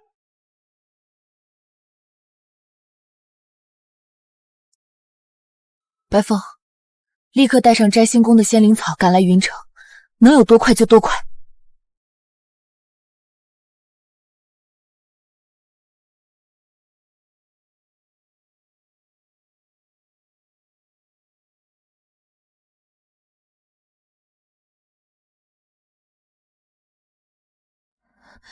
怎么样？公主别担心，服下仙灵草后，韩董暂时不会有大碍。但这毒已经在体内10年之久，侵入肌骨，仙灵草只能暂时延缓，却无法根治。什么？连仙灵草都不行？那我父亲岂不是没救了？还有一线希望。据我所知，江省一位老中医手中有一颗祖传的灵药，名为还原丹，应该能解韩董身上的毒。好，那我这就去找他。可据说这老中医极为固执，而且还元丹又是他们家的祖传至宝。不管谁去求药，豪掷再多的金钱，以再大的权势压他，他都宁死不从。就算您去求药，只怕也是难上加难。不管多难，我也一定要把药拿到手。爸，我绝不会让你离开我的，绝不会。白凤姑娘，你说的那位老中医可是姓江名仲庸，有位孙子叫江晨明。你怎么知道？整个江省谁人不知？那江晨明那可是少有的人中龙凤，商业天才，不到20岁就创立了一家100亿集团。您父亲当初还说过，如果找到你，定要撮合你和江少爷在一起。也只有这种青年俊才才能配得上您。江晨明，这个名字怎么这么耳熟呢？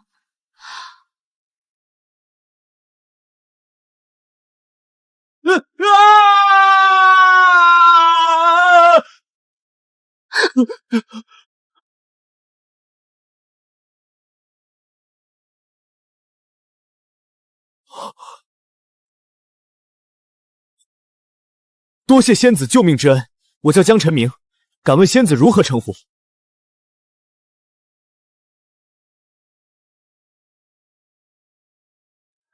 ？3年前他去爬了趟景灵山，回来后就有些不正常了，仿佛失了心智般。这几年又去了景灵山不下100次，每次回来都失魂落魄，萎靡不振。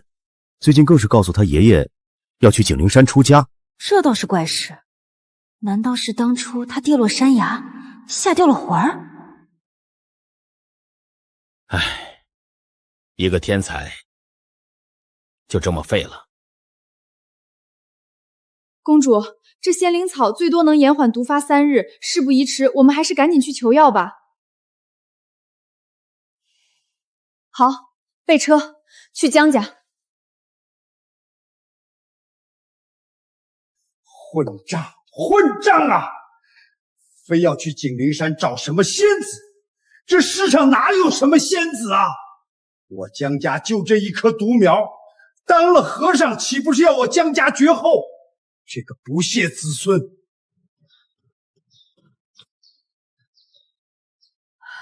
老爷，小少爷还是不肯进食。孽畜！这个孽畜！你就是饿死自己也得饿死在江家！你要是不打消出家的念头，我就不可能放你出这个家门！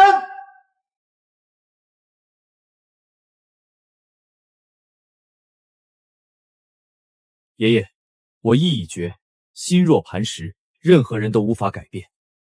我知道，以我的身份，配不上那位仙子。既然爱而不得，那我就去景灵山陪她终老。你这个孽畜啊！你想出这个家门，除非我这把老骨头化成灰之后。家门不幸，家门不幸啊！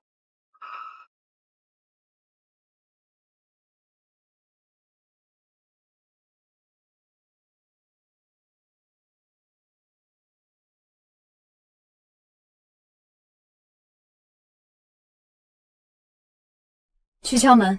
是。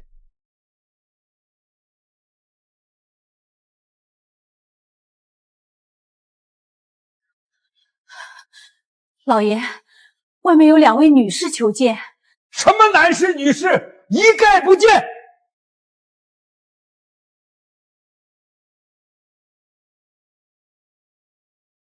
对不起2位，我们老爷身体不适，今日闭门谢客。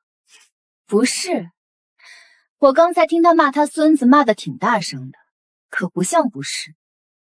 你告诉他，摘星宫前来求药。哎，摘星宫又如何？别人怕你们，我可不怕你们。你们就算拆了我这把老骨头，我也绝不会把药给你们。竟然连我们摘星宫也不放在眼里，好大的胆子！算了，是我们有求于人家，不可莽撞。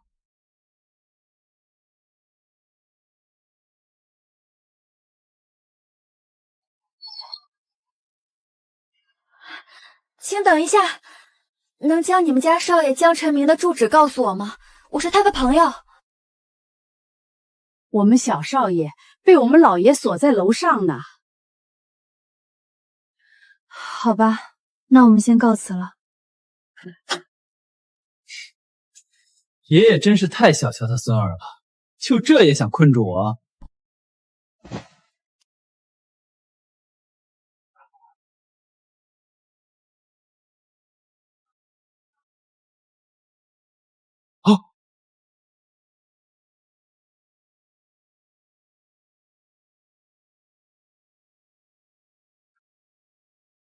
你怎么走路的？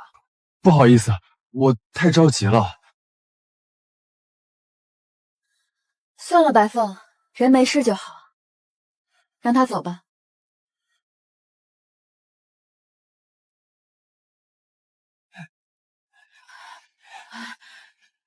这个孽畜竟然私自跑出来，这是要我的老命啊！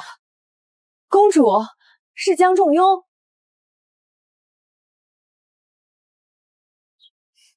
江老先生，您好。你是？老爷，这就是刚才去我们家的2位小姐。们就是刚才在我家门外自称摘星宫的2人。不错，在下韩沁，是大夏首富韩振远之女，家父身中剧毒，特地来跟老先生求学还原丹，求老先生救我父亲一命。原来你就是韩振远失散多年的女儿。说起来，我跟韩振远还算有些交情。如果你不提摘星宫的名头，我或许会考虑。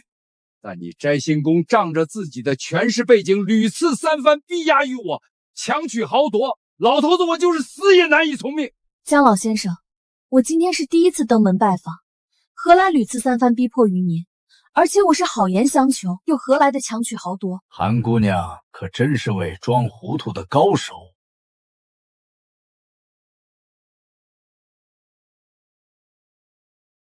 江老先生，我真不知道您在说什么。那你就回去问问你们的摘星宫公主。摘星宫公主？您是说摘星宫公主曾逼迫你交出还原丹？你告诉他，这还原丹我是绝不可能给他的。他要是想取我老头子的命，尽管来拿便是。若他敢动我的家人，那我就跟他拼个鱼死网破。我老头子没能力拿他怎么样，但我可以动用全部人脉，广告天下，让大夏子民看清他伪善的真面目。哼，让他声誉扫地，臭名昭著。他刚才说的些什么啊？您今天不才第一次来吗？什么时候逼过他了？难道是说有人打着我的名头，来逼迫过江老先生交出还原丹？有可能，可是谁敢如此胆大包天？我不管是谁，你立刻吩咐手下人，给我把这个人查出来。是。对了，你刚才听没听到江老先生的话？他说谁私自跑出来了？莫非是他的孙子？我听到了，肯定说的他孙子。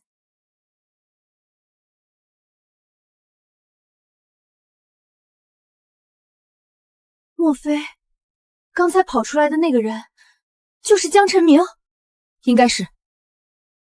快上车追！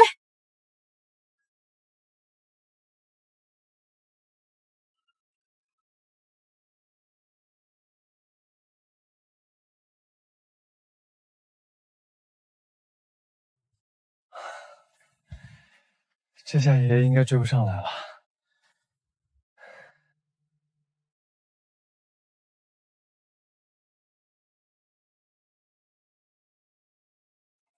江少爷，我们去你公司堵了半个月没堵到你，没成想来你爷爷家转了没几天就抓到你了。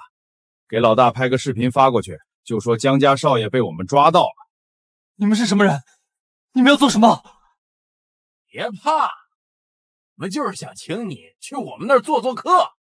兄弟们，还不快把江少爷请上车！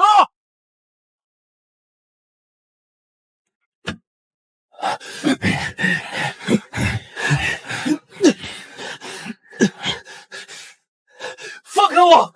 你们放开我！敬酒不吃吃罚酒。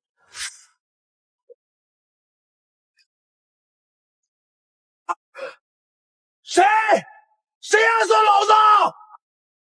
你们5个大男人欺负一个欺负另一个大男人，成何体统？哟，两位美女真是人间极品啊！你说的对，哥几个跟男人玩没意思，要不你们陪哥几个玩玩啊？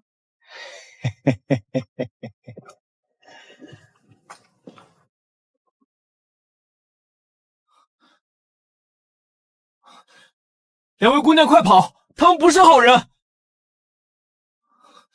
江少爷，我们就不劳你担心了，要跑的是他们。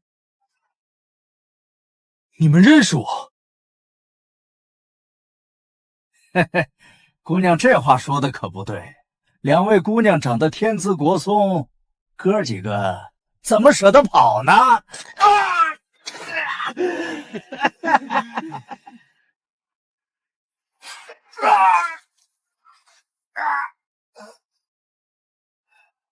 敢打我们老大，找死！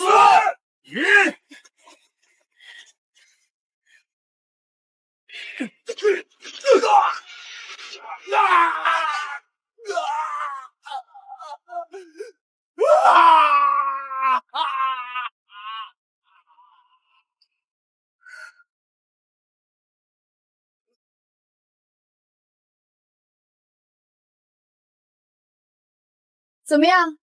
现在还舍不得走吗？没玩够，姑奶奶就再陪你玩玩。舍得了，舍得了，求姑奶奶饶命，饶命！那还不赶紧滚！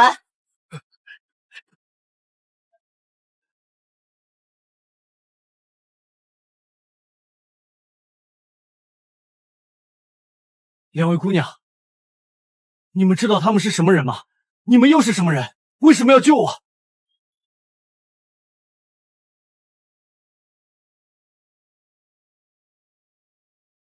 这位姑娘，我看你有些面熟，我们之前有在哪儿见过吗？在将冒用我身份之人揪出来之前，最好还是先不要报人。我看你也有些面熟，可能在哪次企业招标会上有过一面之缘吧？原来如此。你刚才问我们他们是谁，难道你不认识这几个人吗？不认识啊。那他们为啥抓你？我不知道啊。坏了，他们该不会就是逼迫江老爷子交出还原丹的人吧？刚才是我武断了，早知道就不该放他们走。无妨，他们既然觊觎还原丹，就肯定还会再去江家。我想起来了，你们是刚才在我爷爷家小区的那两位姑娘。你们去找我爷爷，莫非也是为了还原丹？不错，我们刚才救了你一命，你是不是应该报答我们？你们是想让我去帮你们问我爷爷要出还原丹？可那是我们江家的传家宝，我爷爷……江少爷，我知道这有些强人所难，可我也实在是走投无路了。我父亲身中剧毒，只有还原丹能解，还请你能伸出援手帮帮忙。我韩宁日后必定重谢。重谢就不必了，反正我都要跟着红尘俗世告别了。不过这位姑娘说的对，你们确实救了我一次，而且你们求还原丹也是为了救人，那我就帮完你们再去出家吧。多谢。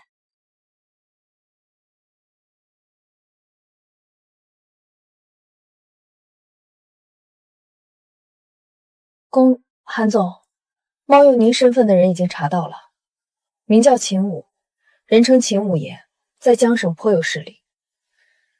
是我们的人吗？算是，不过只是个外围人员。等拿到还原丹再处置他。是。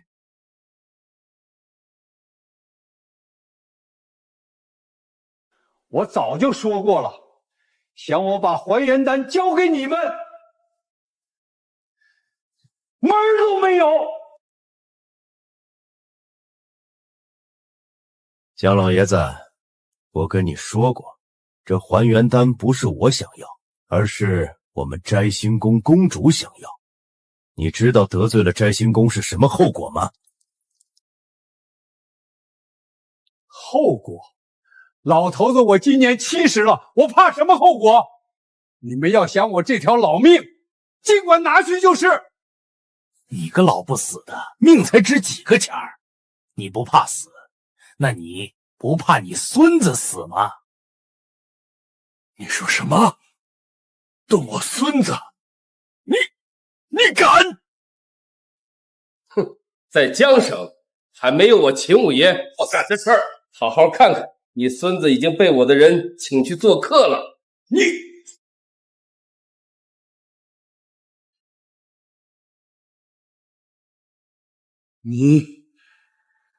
你把我孙子抓到哪里去了？你孙子在哪儿，完全取决于你。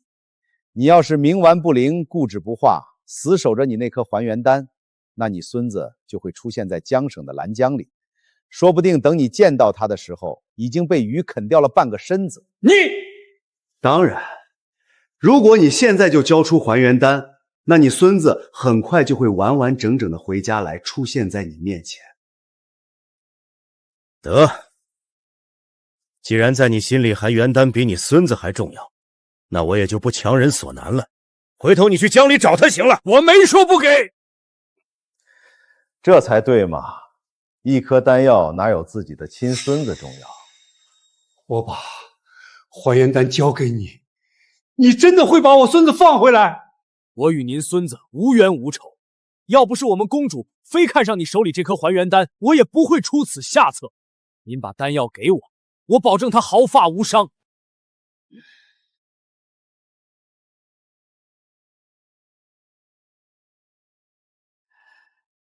还原丹所用君药为罕见的千年雪参和百年林中灵，你们一验便可知真伪。好，多谢江老。想拿着还原丹，你还不配。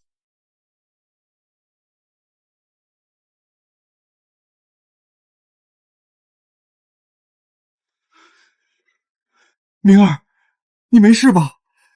你不是被他们抓走了吗？是这2位姑娘救了我。是你们？你们跟秦武不是一伙的吗？他是个什么东西，也配跟我们一伙？你就是秦武啊！本想过后再跟你算账，没想到你倒自己送上门来了。抢老子的人还要跟老子算账，小丫头片子，你真是不知死活！在江省还没人敢跟老子这么说话呢！来人，给我打断他们俩的腿，让他们俩先学会跪着跟老子说话。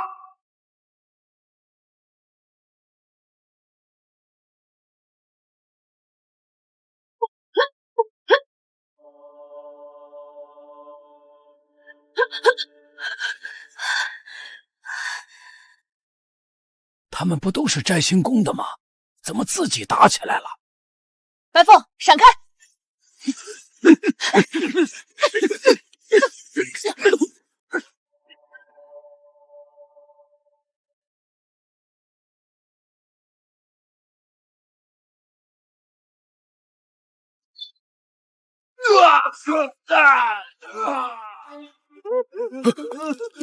摘叶商人，你是什么人？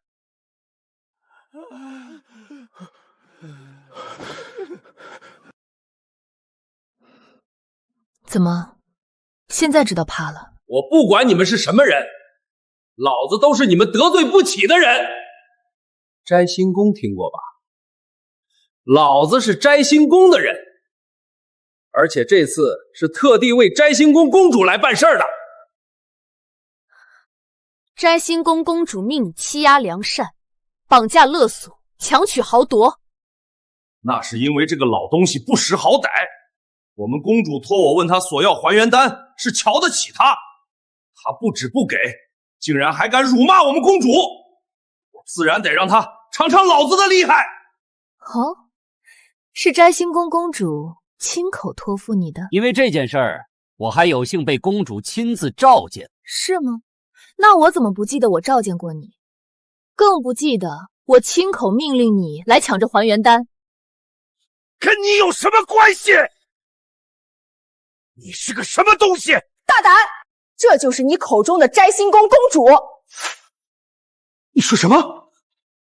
你们说自己是摘星宫公主就是摘星宫公主啊？那我还说我是玉皇大帝呢！瞪大你的狗眼看清楚，这是什么？白凤令，你是摘星宫白凤特使？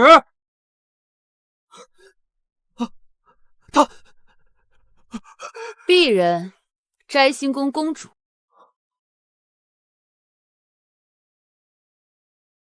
她竟然是摘星宫盟主！能让本特使随侍左右的，除了摘星宫公主，还能有谁？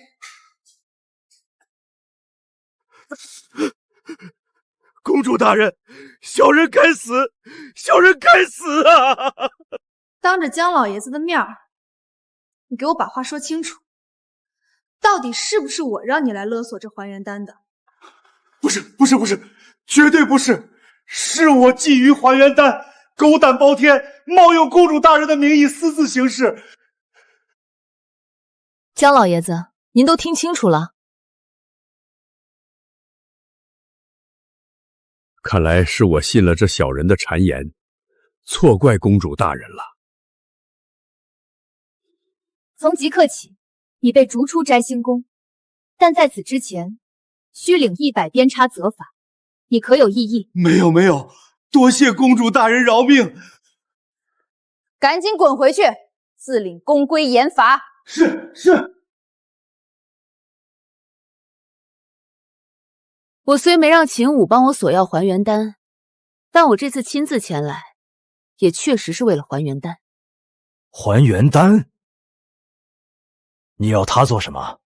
爷爷，要不是韩小姐，我早就被秦五爷的人抓走了。你看在他救了我一命的份上，就把这还原丹给他吧。闭嘴！既然是传家宝，那早晚都得传到我手里。我现在就替未来的我做主了，把这还原丹赠与韩小姐。你这个孽畜！爷爷，韩振远、韩董身为商业巨擘，是我敬重的偶像之一，你就用这还原丹救他一命吧。更何况，这还原丹看似珍宝，实际却贻害无穷。就是因为它的存在，害得我们家不得安宁。今日秦武走了，说不定明日又有秦六、秦七来了。到头来，还原丹不止保不了姜家不说，反倒惹来灭顶之灾。听听，你还不如你孙子明事理。罢了，你说的对，这还原丹早晚是你的。既然你想把这还原丹当做定情信物送给韩小姐，我老头子也只能答应。什么？定情信物？爷爷，你胡说什么呢？我和韩小姐才第一次见面。若不是定情信物，我才不可能答应呢。爷爷，我早就说过，我心有所属。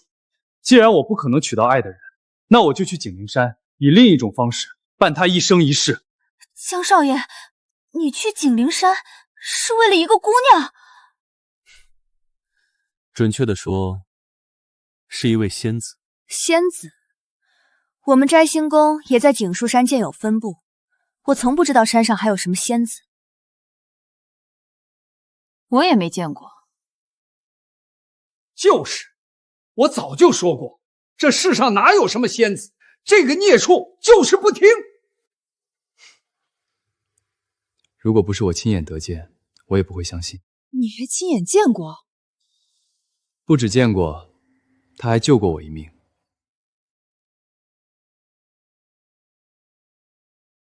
莫非他说的人就是我？姜少爷，一个才见过半面的人，就让你如此钟情，是不是有些太没有理由？韩小姐，一见钟情需要理由吗？若是需要，又怎么能叫一见钟情？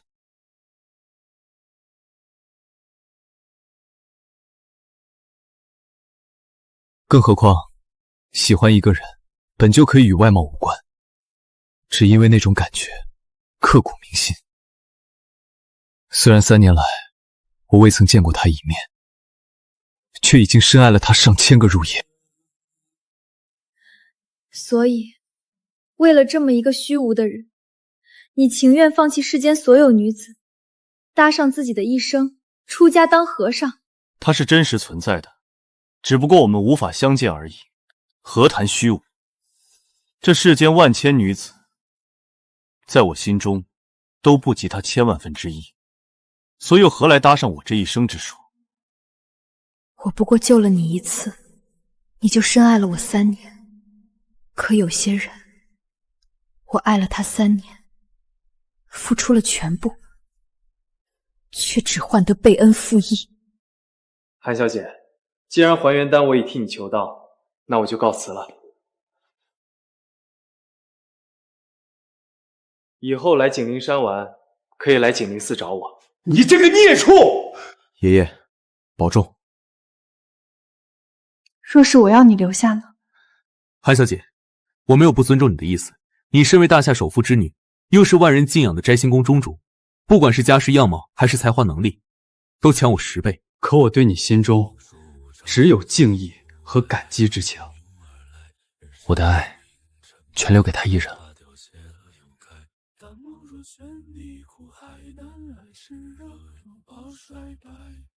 若是我要你留下呢？若是我要你留下呢？仙子啊！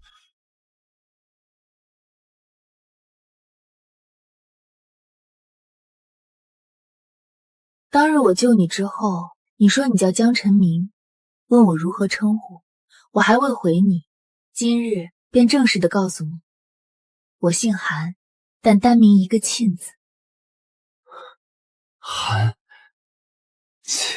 是你，真的是你，你就是那日救我的仙子。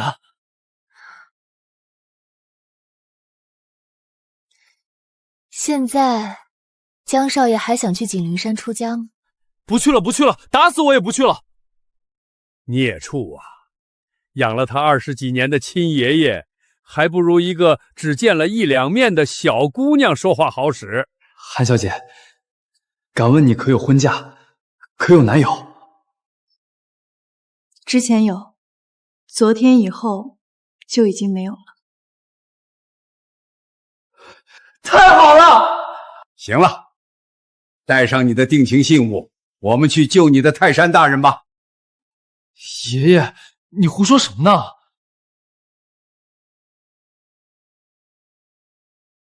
多谢江老太爷。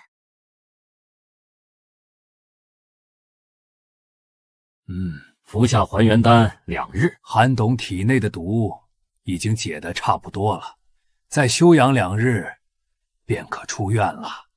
江老，这次能捡回条命，可多亏了您。日后韩某必定报答。哎，报答就不必了，只不过老夫有一事相求。哦，江老，不管你求我何事，我都会答应。但如果是关于我女儿的事，那就不属于我的事了，所以韩某无能为力。好你个韩振远，难怪都说你精着呢，你怎么比我还老狐狸？江老，时代变了，现在已经不流行媒妁之言、父母之命的旧思想了。年轻人的事儿就交给年轻人自己处理吧。是啊，是我这种老家伙跟不上时代了。晴儿，你跟江少爷出去走走吧，我和江老有几句话要说。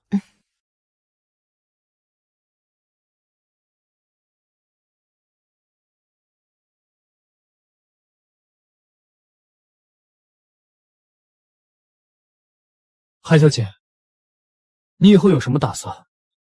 还回摘星宫吗？不了，我把摘星宫一切事务都交给飞龙和白凤了。我小时候曾答应过我父亲，长大后要帮他分担工作压力，所以我会留下来打理天盛集团。真的？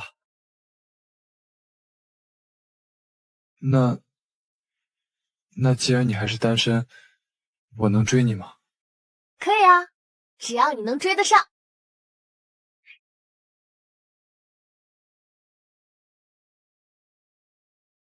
一天追不上你，我就100天；100天追不上你，那就用我全部余生。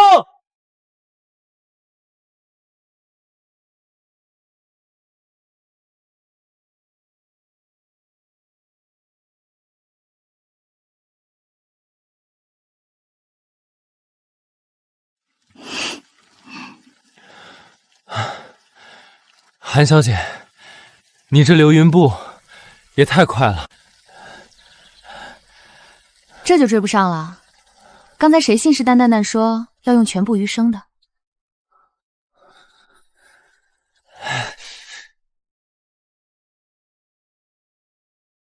我追得上，哪怕是一辈子，我也绝不放手。你认真的？庆儿，我知道你刚经历过宋世贤的背叛，但我江晨明发誓，我绝不会像那个瞎了眼的渣男一样辜负你。3年的真心错付，确实让我不敢再轻易相信任何人。江少爷，誓言这种东西最是虚无缥缈。我韩亲恩怨分明，你赠要救我父亲，我感激你，但感情的事，我需要时间，也需要看你的表现。我明白，我不需要你立刻答应我，只要你给我一个证明自己的机会，让我留在你身边就好。好，那我就给你这个机会。太好了！只是是交往，是交往也是交往。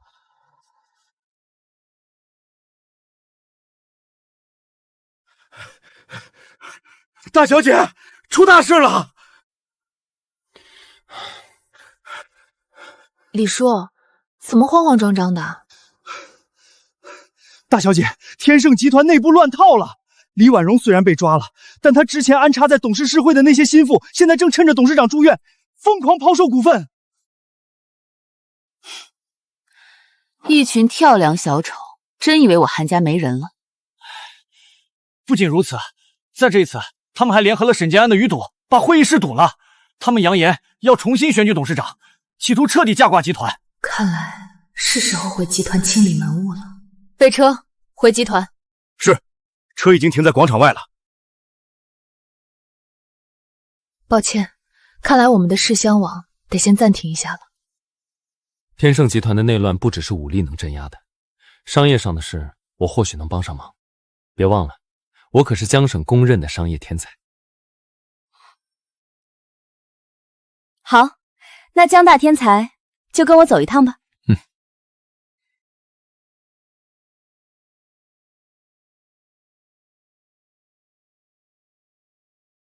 韩董现在躺在医院里，生死未卜，集团不能一日无主。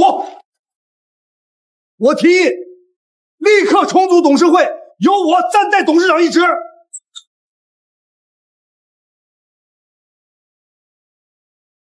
王副总好大的威风！我父亲还没死呢，你就急着篡位了？我当是谁呢？原来是刚找回来的大小姐。听说你这几年都在云城卖包子，怎么包子铺倒闭了，跑回集团混日子来了？王副总，请你放尊重点，这是韩董指定的集团继承人。继承人？天盛集团是市值1000亿的商业帝国，不是过家家。城南那个核心开发项目绝不能交到一个连财务报表都看不懂的野丫头手里。看来不给他们点颜色看看，真以为我摘星宫的规矩是摆设。对付这种商业败类，脏了你的手，交给我。王副总口中的城南核心项目，是指那个资金链已经断裂，随时面临烂尾的烂摊子吗？你是谁？这里哪有你说话的份儿？江省江家江晨明。江家少爷，那个江省公认的商业天才。王副总，你联合李婉容暗中转移城南项目的资金，导致项目停滞，现在还想贼喊捉贼？你血口喷人！不仅如此，我还代表江家宣布，将注资1等1，与天盛集团全面合作，但合作的唯一条件是天盛集团必须由韩沁小姐全权掌管。我支持大小姐接管集团。对，王副总中饱私囊，必须立刻开除，移交法办。这家伙在商场上倒真有几分运筹帷幄的帅气。韩董，我这份入职简历还算合格吗？勉强及格。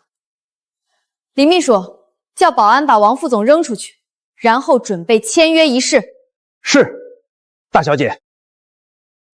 白天王副总虽然被赶走，但这账目上的窟窿绝对没那么简单。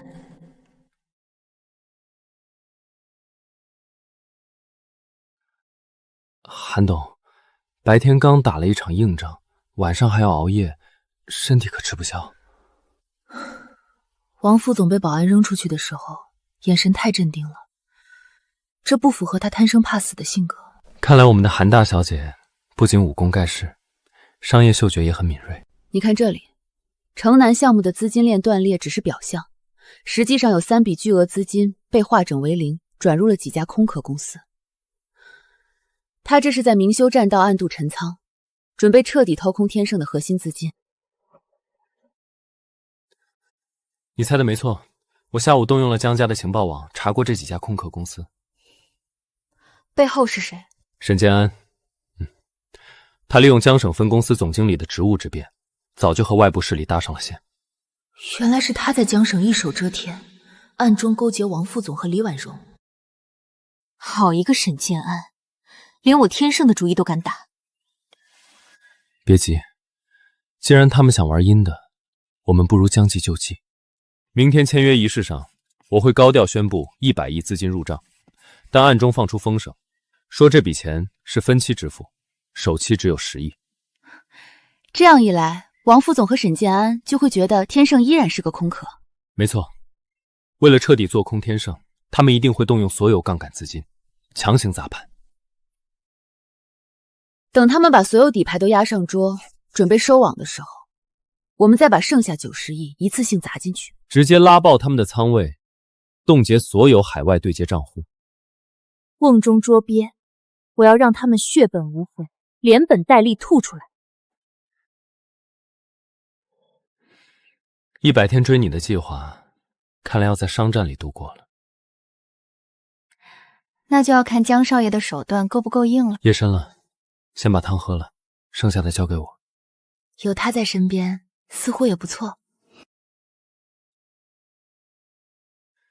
昨晚的银耳汤效果不错，韩董今天气色极佳。江少爷的手段要是像熬汤一样好，今天这出戏就完美了。放心，网已经收紧了，就等鱼儿自己跳出来。李秘书，通知所有董事，立刻召开紧急董事会。是，大小姐。各位董事，如今韩董大病初愈，集团群龙无首，资金链更是面临断裂风险。为了保住大家的利益，我提议立刻将集团旗下3大核心业务分拆，引入外部资本重组。只要分拆协议一签，天盛的资产就彻底进我的口袋了。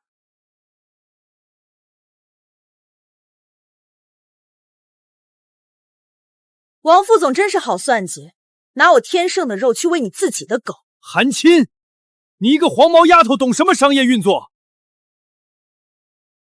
我不懂，李秘书，让他看看我懂不懂。这是你过去3个月内利用职务之便，将集团核心资金分批转移到5家空壳公司的全部流水账单，一派胡言！这都是正常的业务往来。正常往来，这5家空壳公司的实际控股人全都是沈建安的远房亲戚。你就算查出来又怎样？资金已经出境了，天盛现在就是一个空壳。只要我一个电话，沈总的杠杆资金就会彻底砸盘，天盛今天就得破产。你打不通的。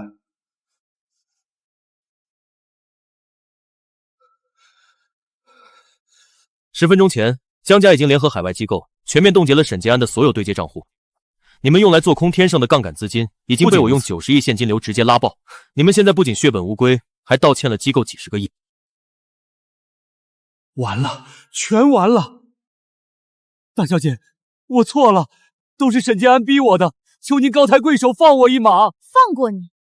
你联合外人掏空我父亲心血的时候，怎么没想过放过天盛？立刻报警，将所有证据移交京深大队。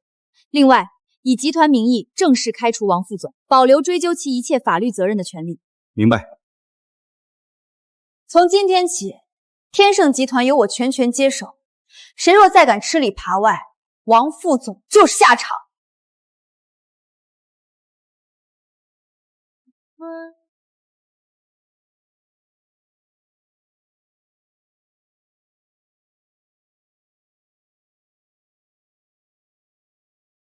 韩董今天在会议室大杀四方的样子，真是让我大开眼界。这还得多亏了江少爷的90亿现金流，不然我这出戏可唱不下去。能为韩小姐效劳是我的荣幸。为了庆祝这第一场胜仗，想去哪里吃大餐？既然你出了90亿，那这顿饭必须我请。小心！韩沁，你让我们秦五爷吃了那么大的亏，今天就是你的死期！秦武的余孽，你们好大的胆子！少废话，给我上！男的剁了，女的带走。别怕，有我在。他明明不会武功，却连命都不要的护着我，找死！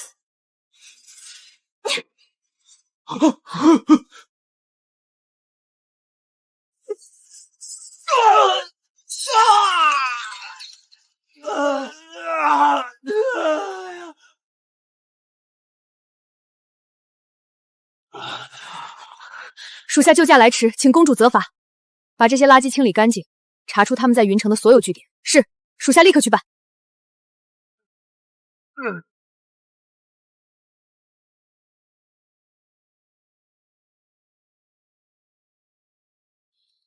我不会再让任何人伤害你。传我白凤令，调集摘星宫江省分部所有精锐。沁儿，你要做什么？既然秦武的余孽还敢冒头，那我就让他们知道，摘星宫的规矩到底是谁说了算。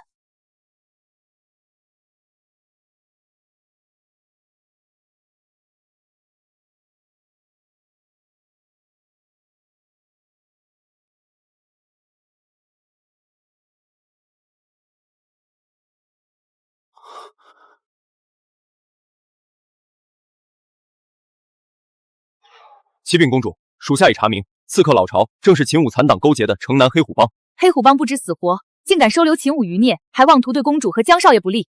既然他们急着找死，那我就成全他们，全线出击。今夜过后，云城再无黑虎帮。谨遵公主法旨。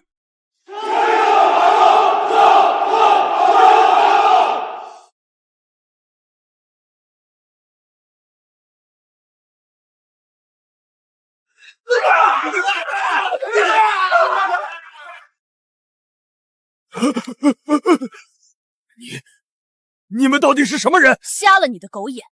这位是大夏第一势力摘星宫公主。公主饶命！都是秦武的余孽蛊惑我，我再也不敢了。敢动我的人，就要付出代价。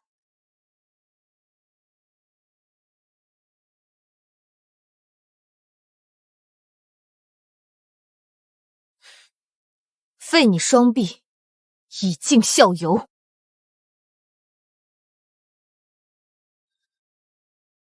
传令江省地下所有势力，任何人若敢再犯江家与韩家分毫，杀无赦。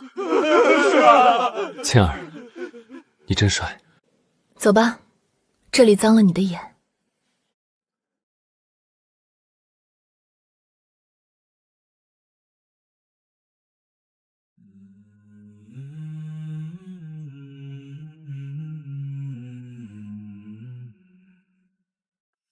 事情都解决了，别太累着自己。在这个位置上，我必须杀伐果断，否则根本护不住我爱的人。以前是你一个人扛，以后有我陪你。陈明，谢谢你。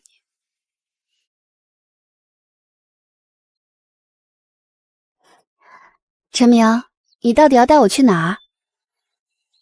马上就到了，小心脚下。我可是摘星宫公主，闭着眼睛也能施展流云步，你还怕我摔着不成？公主大人武功盖世，但我这个未来夫君总得尽点心意吧。这几天父亲康复出院，天盛集团也步入正轨，难得有这样轻松的时刻。可以睁开眼睛了。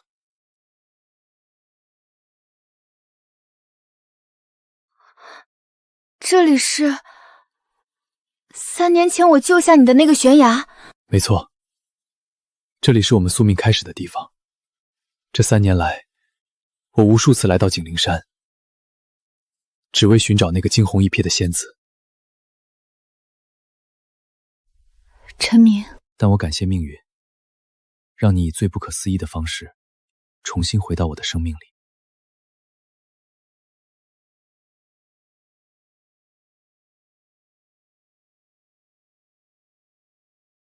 沁儿，无论你是卖包子的水心，还是高高在上的摘星宫公主，亦或是天盛集团的继承人，我江辰明承诺，将用我的全部余生去守护你的每一个身份。你愿意嫁给我吗？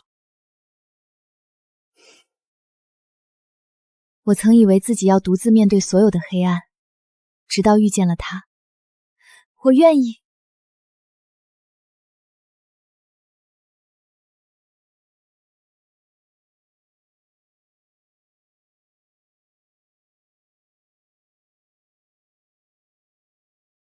姜老承让了，你这老狐狸，大病初愈出院没几天，下棋的手段倒是越发阴险了。哈哈，人逢喜事精神爽嘛。